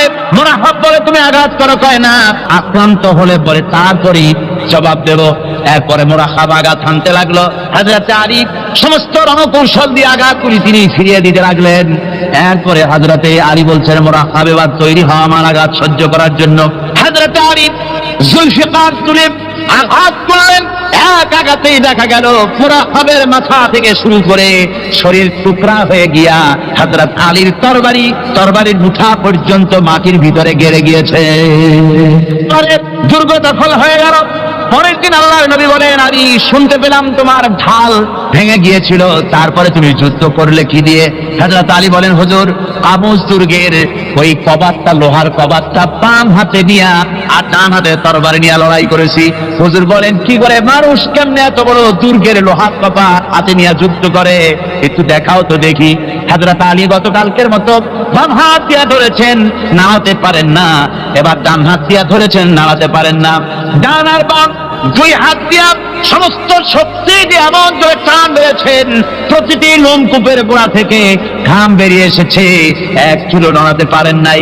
হযরত আলীর মুখখানা মলিন হয়ে গেছে লজ্জায়। হযরত আলী রাদিয়াল্লাহু তাআলা আনহু লজ্জা পেয়ে গেছেন। রাসূল পাক সাল্লাল্লাহু আলাইহি ওয়াসাল্লাম বলেন, আলী, লজ্জা পাওয়ার কোনো কারণ নাই, চিন্তা করার কোনো কারণ নাই। তোমার নিজস্ব শক্তি দিয়ে তুমি লড়াই করতে পারো নাই। এত বড় লোহার তরবারিয়া কবাট নিয়ে মানুষ ভাবে লড়াই করতে পারেন। আল্লাহ তার দিনকে বিজয়ী করার জন্য তোমার ভিতরে আল্লাহ রাব্বুল আলামিন ক্ষমতা দিয়েছিলেন। জোরে বলেন সুবহানাল্লাহ। আল্লাহ রাব্বুল আলামিন এই জিহাদের ময়দানে যখন মানুষ আসে, আল্লাহ তাদের উপরে মদদ দান করেন।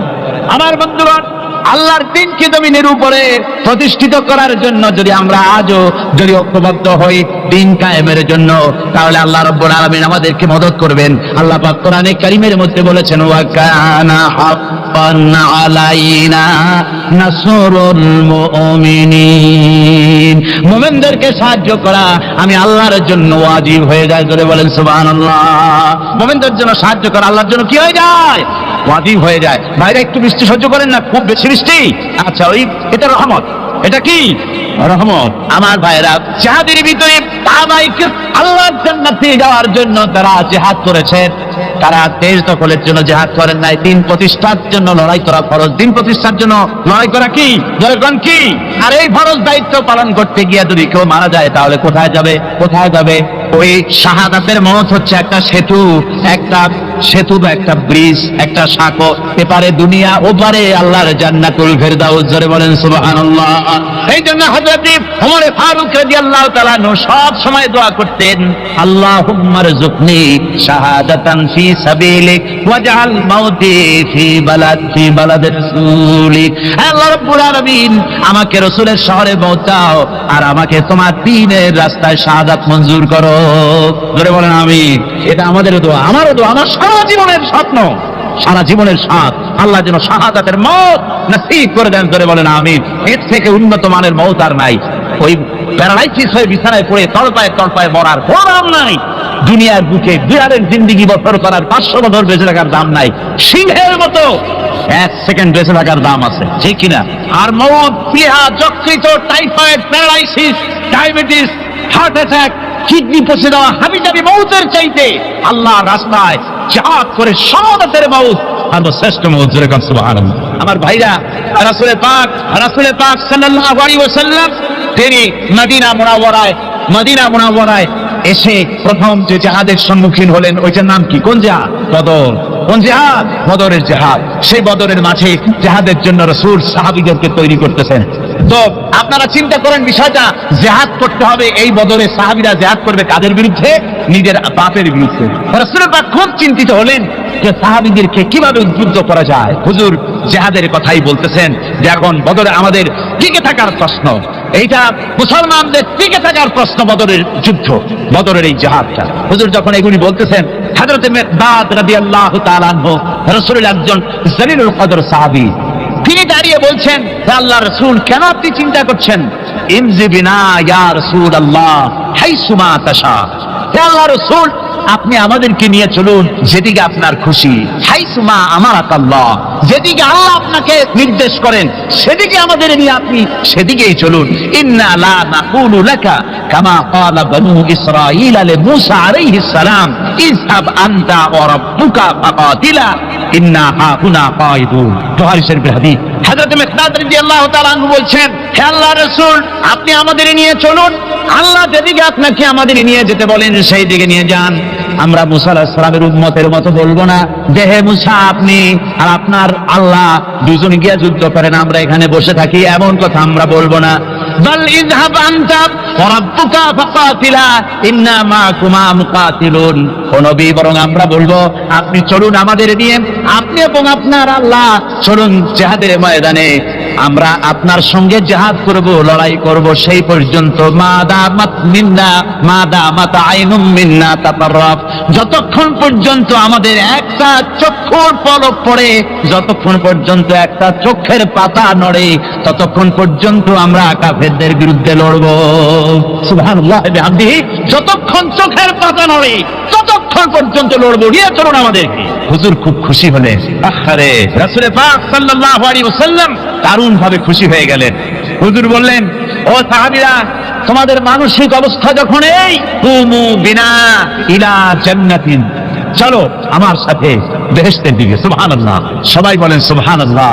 কুমু বিনা ইলা জান্নাতিন আরদুহা কারদিস সামাওয়াতি ওয়াল আরদ, সেই বেহেশতের দিকে চলো যে বেহেশতের বিশালতা, প্রশস্ততা এই পৃথিবী এবং আকাশের চাইতে অনেক বড়, সেই বেহেশতের দিকে চলো। ফাকামা উমাইর বিন হামাম ওয়া কানা ইয়াকুলুত তামার। হযরত উমাইর বিন হামাম এক যুবক, তিনি দাঁড়িয়ে গেলেন। আমার মুসলমান ভাইরা, যুবকদের অবদান কিন্তু ইসলামে সব চাইতে বেশি। জোরে বলেন সুবহানাল্লাহ। কাদের অবদান বেশি? সর্বপ্রথম ইসলাম কবুল করেছে কারা? যুবকরা। হযরত আবু বকর, হযরত ওমর রাদিয়াল্লাহু তাআলা আনহু, তাদের বয়স যুবক বয়স, যুবক বয়সে তারা ইসলাম কবুল করেছেন। হযরত আলী যুবক ছিলেন, এই জন্য যুবকদের ইবাদতের সব বেশি। রাসূল পাক বলেছেন, কিয়ামতের ময়দানে যেদিন কোন ছায়া থাকবে না, আরশে আজিমের নিচে 7 শ্রেণীর লোকেরা ছায়া পাবে। তার মধ্যে এক শ্রেণী হচ্ছে ওয়াশাবুন নাশা ফি ইবাদাতিল্লাহ, ওই যুবকেরা যারা নাকি রাত গুজরান করে, রাত কাটায় আল্লাহর ইবাদতে, রাত জাগে আল্লাহর ইবাদত করে। জোরে বলেন সুবহানাল্লাহ। বুড়োদের একবার আল্লাহ বলা আর এক যুবকের একবার আল্লাহ বলা, বৃদ্ধের সারা সপ্তাহ তাহাজ্জুদ পড়া আর যুবকের এক রাত্রের তাহাজ্জুদ পড়া মনে হয় তার থেকেও বেশি। সুবহানাল্লাহ। তাই বলে বৃদ্ধ যারা, তারা কিন্তু হতাশ হবেন না, ওই যৌবনকাল আপনিও বেরিয়ে এসছেন, ঠিক না? সুতরাং যুবকদের অবদান বেশি। হযরত উমাইর বিন হামাম রাদিয়াল্লাহু তাআলা আনহু তিনি দাঁড়িয়ে গেলেন, তার হাতে ছিল ওয়া কানা ইয়াকুলুত তামার, তিনি খরমা খাচ্ছিলেন, হাতে ছিল কয়েকটা খরমা, তিনি খরমাগুলি হাতে নিয়ে দাঁড়িয়ে বলছেন ওয়াকালা বাখবাখ, তিনি বলছেন বাখবাখ শব্দ এটা হচ্ছে লুগাল মুহাল্লিয়া, অর্থাৎ আঞ্চলিক শব্দ, এর অর্থ হচ্ছে মা আযামাহু ওয়া মা আহসানাহু। কি আশ্চর্য, কি সুন্দর, কি বিরাট, কি সুন্দর কথা আপনি বললেন হে রাসূল, জান্নাতুন আরদুহা কাআরদিস সামাওয়াতি ওয়াল আরদ, এমন বেহেশত তো পাওয়া যাবে জিহাদ করলে যে বেহেশতের বিশালতা প্রশস্ততা এই বিশাল আকাশের চাইতে জমিনের চাইতে বেশি। ওয়াল্লাহি লাউ কুনতু হাইয়ান হাত্তা তুলাহুন্না, আমি যদি আল্লাহি আল্লাহর কসম, আমি যদি এই খরমাগুলো যদি খাইতে থাকি, ইন্নাহা লা হায়াতুন তাবিলা, তাহলে তো এটা অনেক লম্বা হায়াত লাগবে, এই খরমাগুলি খাইতে অনেক সময় লাগবে, বেহেশতে যাইতে দেরি হয়ে যাবে। সুতরাং এই খরমা তো আর খাওয়া যাবে না, ফারমাবিহিন না, হাতের খরমাগুলি সব ফেলে দিয়ে জিহাদের ময়দানে লাফায়ে পড়লেন, অনেকগুলি কাফেরকে জাহান্নামের ঘাটে উতরায় দিয়া হযরত ওমর নিজেও শাহাদাত বরণ করলেন। জিহাদের শেষে জিহাদের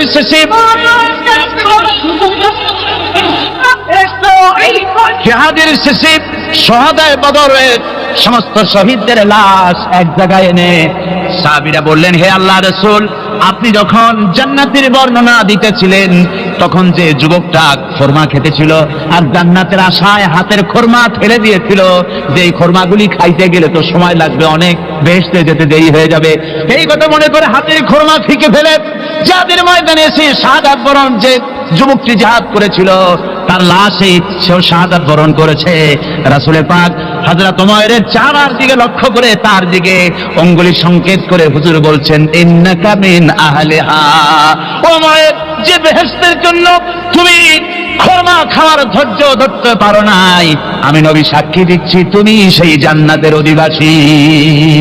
আমার ভাইরা, ওই জান্নাতে যাওয়ার জন্য, আল্লাহর দ্বীনকে প্রতিষ্ঠার জন্য আমাদেরকে ঐক্যবদ্ধ হতে হবে। আল্লাহর দ্বীনের জন্য আল্লাহর নবীর যে আদর্শ, সে আদর্শ প্রতিষ্ঠার জন্য এগিয়ে আসতে হবে। যদি আমরা তা করতে পারি, আমরা সংখ্যায় কত, আমাদের অস্ত্র আছে কি নাই, আমাদের জনবল কত, আমাদের সৈন্যবল কত, এগুলি প্রশ্ন না, প্রশ্ন হচ্ছে ওয়ালা তাহিনু ওয়ালা তাহসানু ওয়া আনতুমুল আলাউনা ইন কুনতুম মুমিনিন। কোনো ভয় নাই, কোনো চিন্তা নাই, যদি তোমরা মুমিন হও আমি আল্লাহ তোমাদেরকে বিজয়ী করব। নবীজির হুঁশ হয়েছে, তাকায় দেখেন হযরত জিবরাইল দাঁড়ানো। হযরত জিবরাইল নবীজির চেহারা মোবারকের দিকে তাকায় বলেন, আসসালামু আলাইকা ইয়া রাসূলুল্লাহ। আল্লাহ আপনাকে সালাম বলেছেন, আর আল্লাহ পাক জানতে চেয়েছেন আপনার মুখে আপনি কেমন আছেন। আল্লাহ জানেন আপনার অবস্থা কি, তারপরেও আপনার মুখে শুনতে চেয়েছেন আপনি কেমন আছেন। নবীজি বলছেন, জিবরাইল, বড় কষ্টে আছি, বড়ই যন্ত্রণা, বড়ই কষ্ট। হযরতে জিবরাইল বলছেন, ইয়া রাসূলুল্লাহ, আজকে এক নতুন ফেরেশতা আমি সাথে করে নিয়ে এসেছি। এই ফেরেশতা পৃথিবীর কোন নবী অথবা কোন মানুষের কাছে যাওয়ার জন্য অনুমতি চায় না, আজ আপনার কাছে অনুমতি ভিক্ষা চায় কাছে আসার জন্য। ওই ফেরেশতার নাম হচ্ছে মালাকুল মউত। হযরতে মালাকুল মউত বলেন, ইয়া রাসূলুল্লাহ, এই পৃথিবীতে আদম আলাইহিস সালাম থেকে নিয়ে পর্যন্ত কোন মানুষের জান কবজের জন্য আমার অনুমতি চাওয়া লাগে নাই, আর কোনোদিন লাগবে না। আজ আমি আসার সময় আল্লাহ বলেছেন আপনার জান কবজের জন্য আমি যেন আপনার কাছে অনুমতি ভিক্ষা চাই। নবীজি বলছেন, আমি যদি অনুমতি না দেই তো কি হবে? হযরতে মালাকুল মউত বলছেন, ইয়া রাসূলুল্লাহ, অনুমতি যদি না দেন আমি ফেরত চলে যাব, আমাকে সেভাবেই বলা হয়েছে। হযরতে জিবরাইল বলেন, ইয়া রাসূলুল্লাহ, হে আল্লাহ রাব্বুল আলামিন আপনার দিদারের ইন্তজার করতেছে। নবীজি বলছেন, মালাকুল মউত, তুমি জান কবজের কাজ শুরু করো। আল্লাহ রাব্বুল আলামিন কোরআনে কারীমের মধ্যে বলেছেন, আল্লাযী খালাকাল মাউতা ওয়াল হায়াতা লিয়াবলুয়াকুম আইয়ুকুম আহসানু আমালা। আমি পরীক্ষার জন্য এই জীবন দিয়েছি তোমাদেরকে, পরীক্ষা হবে। এই পরীক্ষা জীবন আর মৃত্যু দুটি জিনিস দিয়েছি পরীক্ষা করার জন্য। এই পরীক্ষার জন্য তোমরা পাশ করতে পারো। পরীক্ষা আসছে, এখন প্রশ্নপত্র সব পাশ করে দেওয়া হয়েছে। প্রশ্নগুলি সঠিকভাবে আদায় করুন, প্রশ্নগুলি পড়ুন এবং জীবনটাকে সেইভাবে গড়ুন। নামাজটা সহি করে আদায় করুন। বহু মুসলমান আছে নামাজই পড়ে না, নামাজ পড়তে জানেও না। নবী করিম সাল্লাল্লাহু আলাইহি ওয়াসাল্লাম বলেছেন, সাল্লু কামা রাআইতুমুনি উসাল্লি, নামাজ পড়ো সেইভাবে যেভাবে আমাকে তোমরা পড়তে দেখো। সুবহানাল্লাহ। আর রাসূলুল্লাহ কেমনে নামাজ পড়তেন? এইটা বর্তমান বিশ্বের শ্রেষ্ঠ হাদিস বিশারদ আল্লামা নাসিরউদ্দিন আলবানী তিনি ইন্তেকাল করেছেন। আল্লাহ পাক তাকে জান্নাতুল ফেরদাউসের মেহমান বানায়নি, বলেন আমিন। তার লেখা বই আছে রাসূলুল্লাহ সাল্লাল্লাহু আলাইহি ওয়াসাল্লামের নামাজ, বইয়ের নাম রাসূলুল্লাহ সাল্লাল্লাহু আলাইহি ওয়াসাল্লামের নামাজ, ছোট্ট একটা বই। এই বইটা আপনারা কিনবেন। এই বইটা যেভাবে লেখা আছে নামাজ সেইভাবে পড়বেন। নামাজ রাসূল করিম ঠিক যেভাবে পড়েছেন ওইভাবেই লেখা আছে। আপনি আন্দাজে পড়লে হবে না, টুকুর টাকুর করে কয়েকটা সেজদা দিলেই হবে না। তা দিলে আর কান একটা সেজদা থেকে আরেকটা সেজদার মাঝখানে সময় দিতে হবে, রুকু থেকে দাঁড়ায় সময় দিতে হবে, ধীরে ধীরে নামাজ পড়তে হবে। অথচ আমরা নামাজ পড়ি সব থেকে ব্যস্ততার সাথে, দ্রুত, রকেট সার্ভিস। কোরআন শরীফের ভিতরে নামাজের গুরুত্ব সর্বাধিক দেওয়া হয়েছে। নামাজের কথা কয়বার বলা হয়েছে? 82 বার। 82 বার আল্লাহ পাক বলেছেন নামাজ আদায় করো, 82 বার বলেছেন। আর নবীজি বলেছেন লা দীনা লিমান লা সালাতা লাহু, যার কাছে নামাজ নাই তার কাছে দ্বীন বলে কোনো জিনিস নাই। মান তারাকা সালাতান মুতাআম্মিদান ফাকাদ কাফারা, ইচ্ছে করে যে ব্যক্তি নামাজ ছেড়ে দিল কাফের হয়ে গেল, বলেন নাউজুবিল্লাহ। কিয়ামতের দিন বুখারী শরীফের হাদিস, আল্লাহ পাকের নবী বলেছেন কিয়ামতের দিন সর্বপ্রথম আল্লাহ জিজ্ঞেস করবেন বান্দা নামাজ পড়ছো কিনা। প্রথম প্রশ্ন কি বলেন? প্রথম প্রশ্ন কি? যার নামাজ কবুল তার সমস্ত নেক আমল মঞ্জুর, যার নামাজ কবুল হবে না কোনোটাই মঞ্জুর হবে না। কথা বুঝতে পেরেছেন? নামাজ সঠিকভাবে আদায় করতে হবে। নবী করিম সাল্লাল্লাহু আলাইহি ওয়াসাল্লাম ইন্তেকালের 5 দিন আগে থেকে জ্বরাক্রান্ত হলেন, রোগাক্রান্ত হলেন, জ্বরে আর মাথার যন্ত্রণায় অস্থির হয়ে যেতে লাগলেন। বেহুশ হন, আবার হুশ হন। যেদিন তিনি ইন্তেকাল করবেন তার আগের দিনেও তিনি জোহরের নামাজ পড়ার জন্য সাহাবীদের কাঁধের উপরে ভর দিয়ে নামাজ পড়তে গেছেন। পা উঁচু করে নিতে পারেন নাই, পা টেনে টেনে নিয়েছেন। তিনি সেখানে খুতবা দিলেন, বললেন ও আমার উম্মতেরা, এই পৃথিবীতে আল্লাহ রাব্বুল আলামিন তার এক বান্দাকে পৃথিবীর সব জাগতিক সম্পদ দিতে চেয়েছিলেন, কিন্তু সেই বান্দা সব জাগতিক সম্পদকে উপেক্ষা করে আল্লাহর সঙ্গে দিদার করা বেশি পছন্দ করেছেন। কেউ কিছুই বুঝলো না। হযরত আবু বকর রাদিয়াল্লাহু তাআলা আনহু খুব কাঁদতে লাগলেন। তিনি বুঝতে পেরেছেন যে এই পৃথিবীতে সমস্ত সম্পদ দিতে চেয়েছিলেন আল্লাহ যাকে, তার নাম বিশ্বনবী।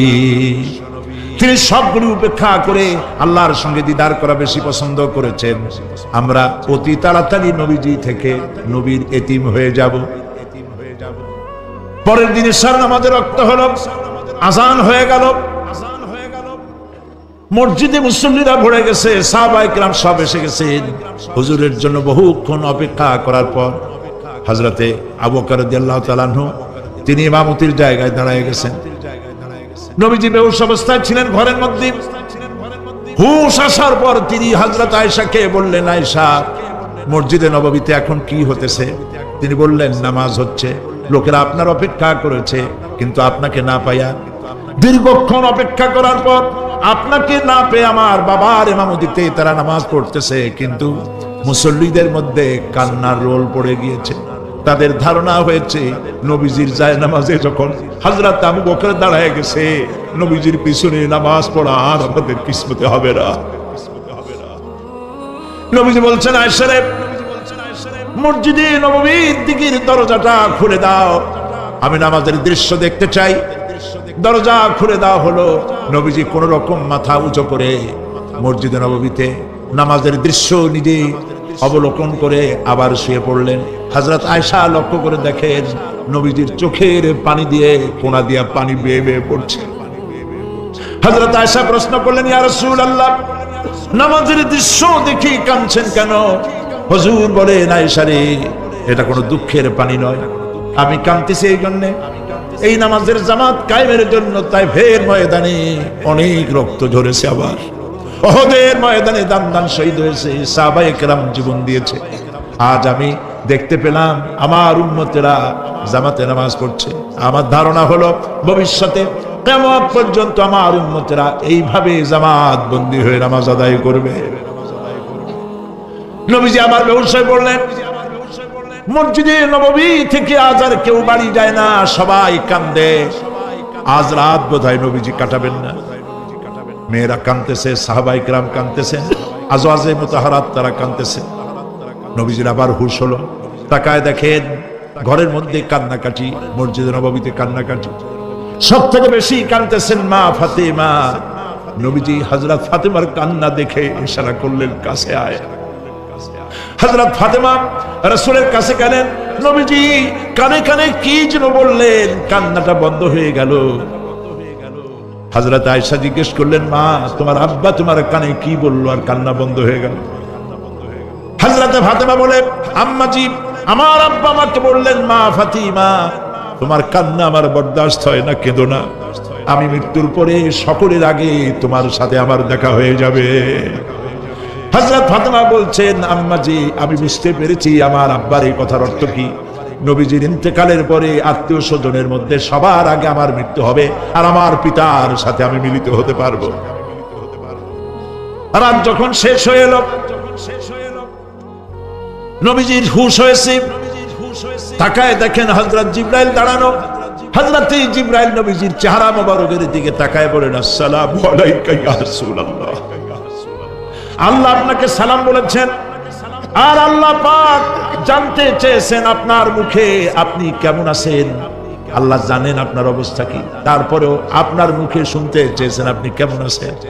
নবীজি বলছেন, জিবরাইল বড় কষ্টে আছি, বড়ই যন্ত্রণা, বড়ই কষ্ট। হযরত জিবরাইল বলছেন, ইয়া রাসূলুল্লাহ আজকে এক নতুন ফেরেশতা আমি সাথে করে নিয়ে এসেছি। এই ফেরেশতা পৃথিবীর কোন নবী অথবা কোন মানুষের কাছে যাওয়ার জন্য অনুমতি চায় না, আজ আপনার কাছে অনুমতি ভিক্ষা চায় কাছে আসার জন্য। ওই ফেরেশতার নাম হচ্ছে মালাকুল মউত। হযরত মালাকুল মউত বলেন, ইয়া রাসূলুল্লাহ এই পৃথিবীতে আদম আলাইহিস সালাম থেকে নিয়ে পর্যন্ত কোন মানুষের জান কবজের জন্য আমার অনুমতি চাওয়া লাগে নাই, আর কোনোদিন লাগবে না। আজ আমি আসার সময় আল্লাহ বলেছেন আপনার জান কবজের জন্য আমি যেন আপনার কাছে অনুমতি ভিক্ষা চাই। নবীজি বলছেন, আমি যদি অনুমতি না দেই তো কি হবে? হযরত মালাকুল মউত বলছেন, ইয়া রাসূলুল্লাহ অনুমতি যদি না দেন আমি ফেরত চলে যাব, আমাকে সেভাবেই বলা হয়েছে।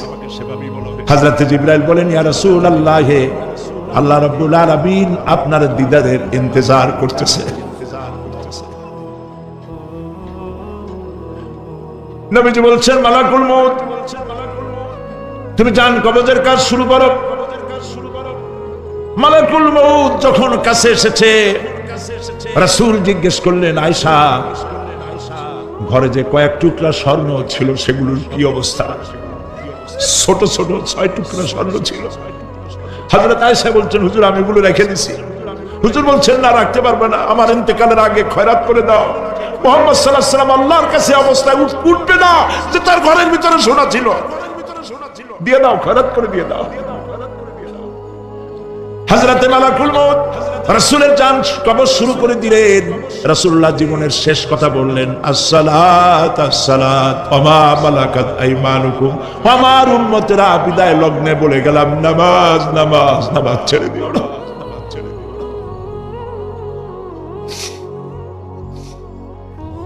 প্রিয় ভাইরা, নবী করিম সাল্লাল্লাহু আলাইহি ওয়াসাল্লাম জীবনের শেষ কথা বলে গেছেন নামাজ। সেই নামাজে আমাদের যত অবহেলা, স্ত্রীকে নামাজ পড়ান, বউকে নামাজ পড়ান, ছেলে মেয়েকে নামাজ পড়ান। দোকানদার ভাইরা যখন আজান হয়ে যাবে দোকান বন্ধ করে দেন, আপনি আপনার কর্মচারীরা নামাজ পড়তে যান। যতটুকু সময় নামাজ পড়তে গেছে এই সময় বিক্রি করলে যা লাভ হইতো এরপরে বিক্রি করলে আল্লাহ 10 গুণ বেশি বরকত দিতে পারে। পারেন কিনা? পারেন কিনা? আল্লাহর বিশ্বাস করেন, আল্লাহ আপনার বরকত দিবে। আপনার কর্মচারী, দোকানদারে বাড়ি ঘরে স্ত্রী পুত্র পরিজন যারা আছে সবাইকে নামাজি বানাবার জন্য চেষ্টা করেন। নামাজ রোজা ইত্যাদি করুন, মিথ্যা বলবেন না, ওজনে কম দিবেন না, খাদ্যে ভেজাল দিবেন না, ঘুষ খাবেন না, ঘুষ দিবেন না, মানুষের উপর অত্যাচার করবেন না, কাউকে কষ্ট দিবেন না, মানুষ যেন আপনার ব্যবহারে কষ্ট না পায়। আল্লাহ পাক বলেছেন ওয়াকুলু লিন্নাস হুসনা, মানুষের সাথে সুন্দর সুন্দর কথা কও। নবী করিম সাল্লাল্লাহু আলাইহি ওয়াসাল্লাম বলেছেন মানুষের সাথে যদি হাসি মুখে কথা বলো একটা সদকা দেওয়ার সমান সওয়াব হয়ে যাবে। মানুষকে ভালোবাসো, গরিবদের ভালোবাসো, তাদের অর্থ করি দাও, পয়সা করি দাও, তোমার যা আছে দিতে থাকো। কুয়ার পানি যত উঠাবেন তত কুয়ার পানি ভালো থাকবে, আর পানি উঠাবেন না কুয়ার পানি পচে যাবে। এই জন্য আল্লাহর রাস্তায় পয়সা যত ইনকাম হচ্ছে খরচ করতে থাকেন, আল্লাহ পাক দিতে থাকবেন। আল্লাহ পাক বলেছেন যে সদকার মালকে আল্লাহ বৃদ্ধি করে দেন, আর দান সদকা যারা করে না, যাকাত দেয় না, তাদের মালকে আল্লাহ ধ্বংস করে দেন, হালাক করে দেন। এগুলোর দাম নাই, অশান্তি বাড়বে, বউ কথা শুনবে না, সন্তানাদি কথা শুনবে না, মামলা মোকদ্দমা, অশান্তি আর অশান্তি। লোকেরা বলে হায়াত বাড়ে, হায়াত তো বাড়ে না। হায়াত কি হয়? জন্মের পর থেকে আমার জন্য রিজার্ভ আছে যতটুকু, 50 বছর বাঁচবো, 60 বছর বাঁচবো, যতটুকু হায়াত আমার জন্য নির্ধারিত করা আছে, নির্ধারণ করা আছে, প্রতিদিন একদিন করে কমে যেতেছে। এর জন্য আমি বলি আমার বাড়িতে যে ঘড়িটা আছে, এই ঘড়িটা বেলা 1টার সময় ঢং করে একটা আওয়াজ দেয়, শ্রোতাকে শুনিয়ে দেয় বাড়িওয়ালা তোমার জীবনের মূল্যবান হায়াত থেকে 1 ঘন্টা কমায়া দিলাম। 2টার সময় 2টা ঘন্টা লাগায় শোনায় দিল বান্দারে তোমার জীবনের মূল্যবান সময় থেকে 2টি ঘন্টা কমে গেল। এমনি করে দিন গেল, মাস গেল, বছর গেল, আমাদের হুঁশ হলো না। সময় চলে গেল তাস খেলে খেলে, সময় চলে গেল আমাদের খেলাধুলা করে, শয়তানি বদমাশি করে। সময় কতটুকু পেলাম? কিয়ামতের দিন, বিচারের দিনটা যেটা হবে, আল্লাহ রাব্বুল আলামিন বলেন বিচারের দিনটাই লম্বা হবে 50 আলফা সানা মিম্মা তাউদ্দুন। বিচারের দিনটা লম্বা হবে কত বছর? 50,000 বছর। কত বছর? দুনিয়ায় যেভাবে তুমি হিসাব করো, দুনিয়ার গণনা অনুযায়ী হাসরের বিচারের দিনটা হবে 50,000 বছরের মতো লম্বা। এক কিতাবে দেখেছি, তিনি লিখেছেন হিসাব করে কিয়ামতের ওই দিনটার হিসাবে 50,000 বছর একটা দিন লম্বা। ওই হিসাবে পৃথিবীতে যারা 60 বছর বাঁচলো সেজন্য আখিরাতে 2 মিনিট দুনিয়ায় বাঁচলো। চিন্তা করেছ? মাত্র 2 মিনিট। 60 বছর যারা হায়াত পেল 2 মিনিট বাঁচলো। এই 2 মিনিটের জন্য কত হাঙ্গামা, কত মারধর, কত সন্ত্রাস, ক্ষমতার জন্য লড়াই, হ্যান করেঙ্গে ত্যান করেঙ্গে, লাঠিকে আমদার মুগুর ভরেঙ্গে, শক্তির ঠেলায় অস্থির। আমার বন্ধুগণ, সময় চলে যাচ্ছে, স্রোতের মতো করে কারোর জন্য সময় অপেক্ষা করতেছে না। আমাদের মৃত্যু প্রতি মুহূর্তে কাছে চলে আসতেছে। এই জন্য শায়ের বলেছেন আকাহা আপনি মৌত সে কোই বশর নেহি, আকাহা আপনি মৌত সে कोई बशर नहीं, 700 बरस के हैं पल की खबर नहीं। মৃত্যু সম্পর্কে আমাদের কারো জানা নাই, যে কোনো মুহূর্তে মৃত্যু আমাদের কাছে এসে যেতে পারে। মৃত্যু সম্পর্কে কিছুই জানা নাই, অথচ প্রতি মুহূর্তে আমরা মৃত্যুর দিকে এগিয়ে চলছি। মাল সামান 100 বছর কি ধরে খাবো তাও জমা করে রেখেছি, কিন্তু এক মুহূর্তের খবর নাই। মাহফিলে এসেছি, বাড়ি যেতে পারবো নিশ্চয়তা নাই। আছে? বলেন আছে? আপনি বাড়ি যাও ভালো, বসেছেন, দাঁড়াতে পারবেন, এই নিশ্চয়তা আছে? নাই। সুতরাং সুরাতের যে সময়ের উপরে কসম করে মূলত সময়ের অপরিসীম গুরুত্ব সম্পর্কে আল্লাহ পাক মানুষকে বুঝাই দিতেছেন। সময়ের দাম দাও। আমাদের সময় চলে যায় গান শুনতে শুনতে, আশ্চর্য মলম বিক্রি করা দেখতে দেখতে, তাস পাশা খেলতে খেলতে সময় চলে যায়, কেউ খেয়াল করে না। সময় বলতে অতীত কালও হতে পারে, আবার বর্তমানও হতে পারে। আর বর্তমান কাল কোনো কালই না, বর্তমান কাল কোনো কাল নয়। প্রতি মুহূর্তে ভবিষ্যৎ এসে বর্তমান হয়, আর প্রতি মুহূর্তে বর্তমান কি হয়? অতীত হয়ে যায়। বর্তমান কালগুলো কোনো কাল নেই, প্রতি মুহূর্তে অতীত হয়ে যাচ্ছে। এই যে আমি মাহফিলে বসছিলাম প্রথম এসে, ওইটা কি এখনো বর্তমান আছে? এই যে বর্তমান কথা বলছি, এটা অতীত হয়ে যাচ্ছে। সুতরাং বর্তমান কাল নাই। আল্লাহ পাক ওয়াল আসর, সময়ের কসম করে বলছেন। যদি আমরা চিন্তা ভাবনা করি তাহলে আমরা লক্ষ্য করব আমাদের আসল মূলধন সময়। আসল মূলধন কি? জীবনের আসল মূলধন কি? সময়। ইমাম রাজি রহমতুল্লাহ আলাইহি এই পর্যায়ে এক বুজুর্গের ব্যক্তির কথা তিনি আলোচনা করেছেন। তিনি বলেছেন যে একটা লোক, তিনি সূরা ওয়াল আসর এর ব্যাখ্যা তিনি বুঝতেছিলেন। ব্যাখ্যা এই মাথার মধ্যে ঘুরপাক খাচ্ছিল ব্যাখ্যা কি। একবার তিনি বাজারে ঢুকলেন, তারপরে তিনি শুনতে পেলেন বাজারের এক প্রান্ত থেকে একজন চিল্লায় বলতেছে, সেই ব্যক্তির উপরে রহম করো যার পুঁজি গলে যায়, সেই ব্যক্তির উপরে রহম করো যার পুঁজি গলে যায়। উনি চিন্তা করলেন পুঁজি এবার গলে কেমন। উনি দৌড়ে গেলেন, যায় দেখেন যে যে ব্যাটা চিল্লাচ্ছে সে হচ্ছে বরফ বিক্রেতা। কি বিক্রেতা? বরফ। আইস।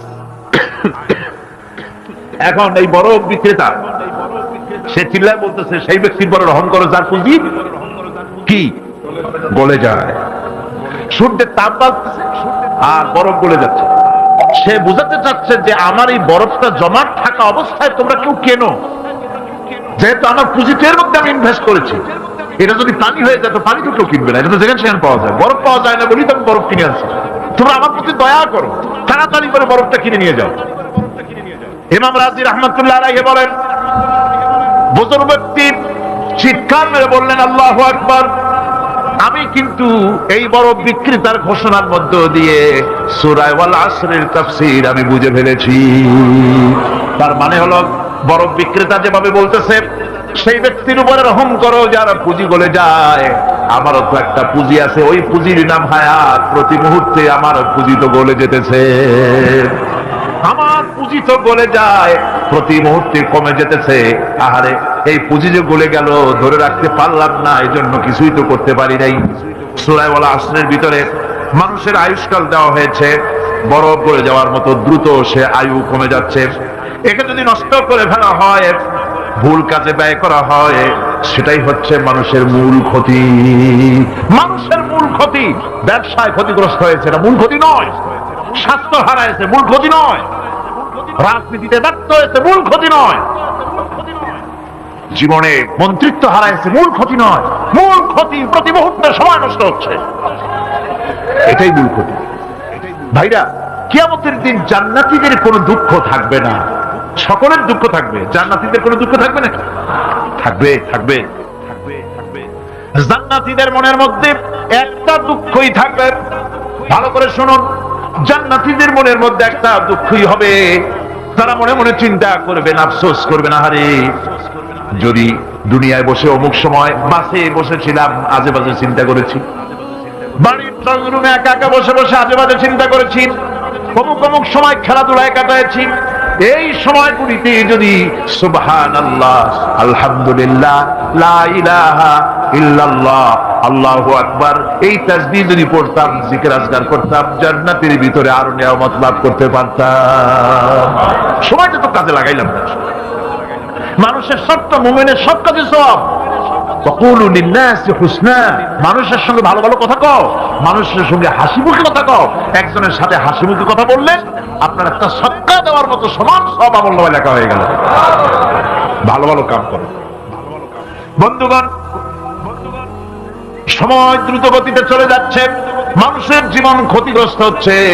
ক্ষতি থেকে বাঁচতে পারবে চারটা গুণ যার মধ্যে আছে, বাকি সব ক্ষতিগ্রস্ত হয়ে যাবে। আমার ভাইয়েরা, এই কথাগুলি বলে আল্লাহ পাক যেন এরকম একটা দৃষ্টান্ত দিলেন। আপনি যদি পরীক্ষার হলে গিয়া দেখেন ছাত্ররা পরীক্ষা দিতেছে, পরীক্ষার জন্য নির্ধারিত সময় কতটুকু? 3 ঘন্টা। 3 ঘন্টা। 3 ঘন্টা। আপনি গিয়ে দেখলেন কোন একজন পরীক্ষার্থী পরীক্ষা দিতে গিয়ে আর একদিকে তাকায় আছে, আকাশের তারা গুনতেছে, অথবা সে গল্প করতেছে, অথবা পরীক্ষা বাদ দিয়ে আজে বাজে কিছু লিখতেছে। আপনি যেমন তাকে, ওই ছেলেটাকে আনবো না, গাফেল ছেলেটাকে ঘড়ির দিকে তাকায় বলেন, এই ছেলে ওই ঘড়ির দিকে তাকাও, দেখো তোমার সময় কিন্তু চলে যেতেছে মাত্র 1 ঘন্টা, আর তুমি সময় নষ্ট করতেছো। আল্লাহ যেন স্নেহ পরবশে তামাম পৃথিবীর গোলামদেরকে, বান্দাদেরকে আঙ্গুল নির্দেশনা দিয়ে বলছেন, বান্দারা প্রতি মুহূর্তে তোর জীবনের মূল্যবান সময় চলে যেতেছে, প্রতি মুহূর্তে সময় যাচ্ছে। আল ইনসান, ইনসান বলতে শুধু মুসলমান না, ইনসান বলতে কি মুসলমান শুধু না, আল ইনসান মানব মন্ডলী। বিশ্বের সমস্ত মানুষকে আল্লাহ বলছেন, হিন্দু, খ্রিস্টান, বৌদ্ধ, নাসারা, ইহুদি, মজুসি, মুসলমান, বিশ্বের সব মানুষকে আল্লাহ বলছেন, যেহেতু আল্লাহ স্রষ্টা, মানুষের ব্যাপারে সার্বিক কল্যাণময় কথা কে বলতে পারেন? কে বলতে পারেন? আল্লাহ রাব্বুল আলামিন বলছেন, সমাজ চলে যাচ্ছে, ও পৃথিবীর মানুষেরা, এই মানুষ বলতে আল্লাহ রাব্বুল আলামিন কোন ব্যক্তি, কোন গোষ্ঠী, কোন জাতিকে বলেন নাই, বলেছেন সমগ্র মানবতাকে। এর অর্থ হচ্ছে সূরাটিতে উল্লেখ্য 4টি গুণ যদি আমল করতে পারে লোকেরা, যেই ব্যক্তি করবে, যেই সমাজ করবে, যেই রাষ্ট্র করবে, যেই গোষ্ঠী করবে, যেই জাতি করবে, তারাই ক্ষতি থেকে বেঁচে যাবে। আর যারা করবে না তারা ক্ষতিগ্রস্ত হবে। কি হবে বলুন?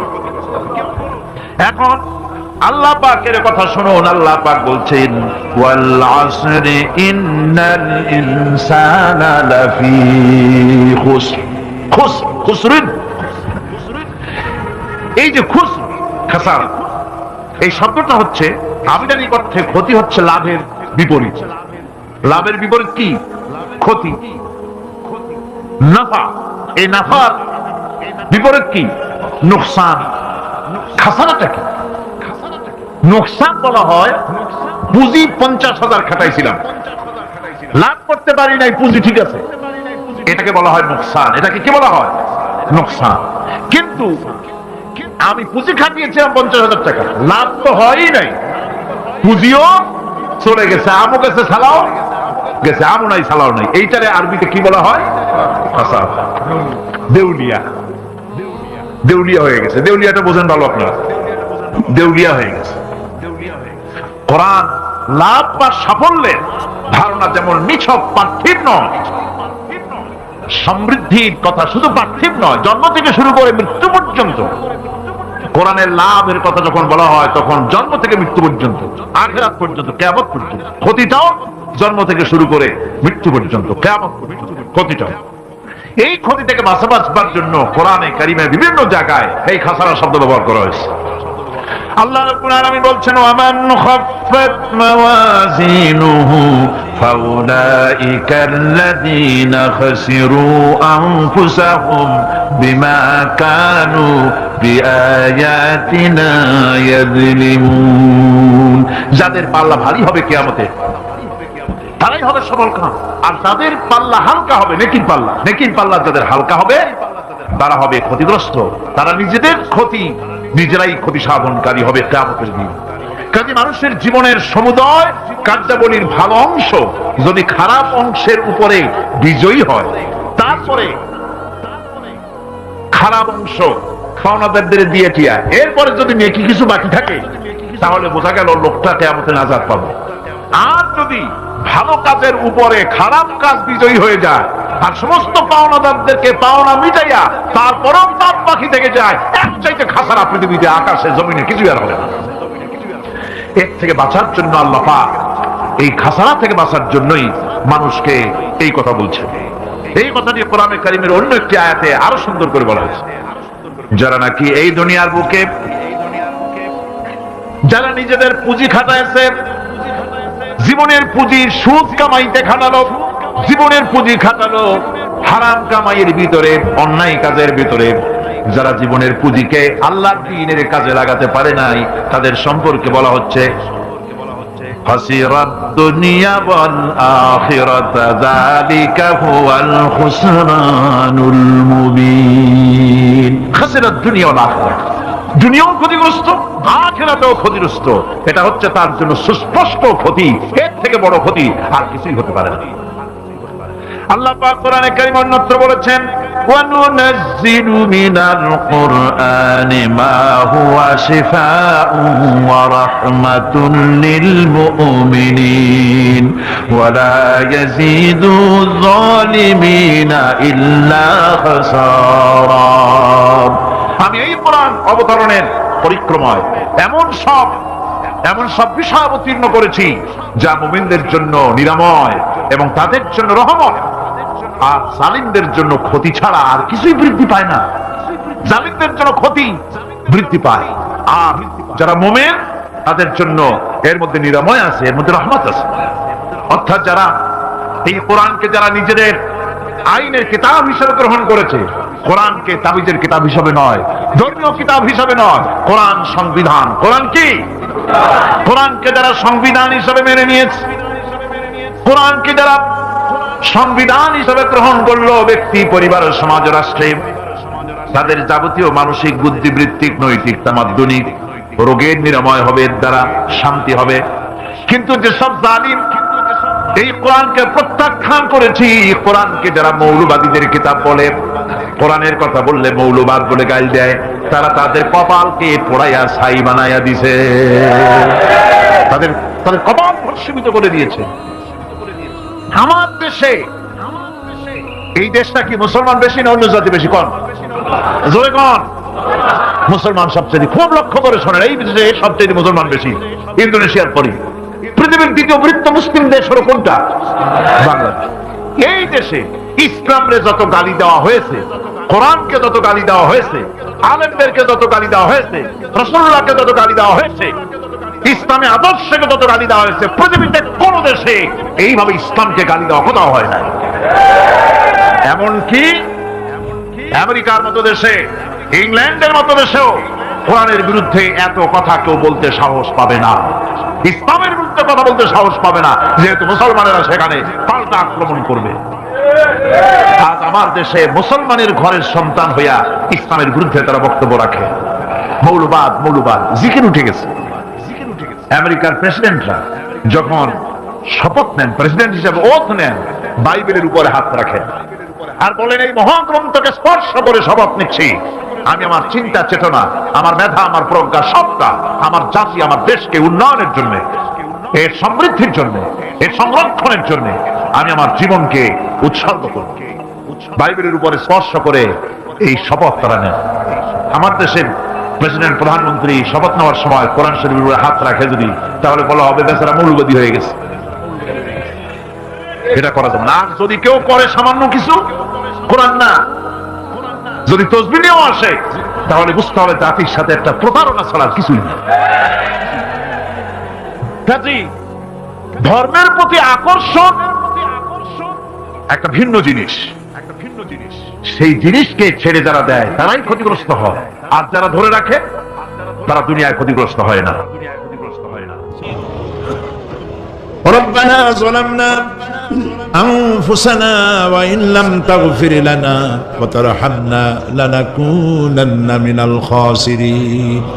সবাই পড়েন আমার সাথে, ربنا ظلمنا أنفسنا وإن لم تغفر لنا وترحمنا لنكونن من الخاسرين। আয় আল্লাহ তাআলা, তোমার আরশে আজিম থেকে তাকায় দেখো, কুমিল্লার ঈদগাহ ময়দানে, বিশাল ময়দান, রাস্তাঘাট, মানুষ উপচে পড়েছে, লাখো জনতা। আমরা গুনার বোঝা নিয়ে তোমার দরবারে হাত তুলেছি।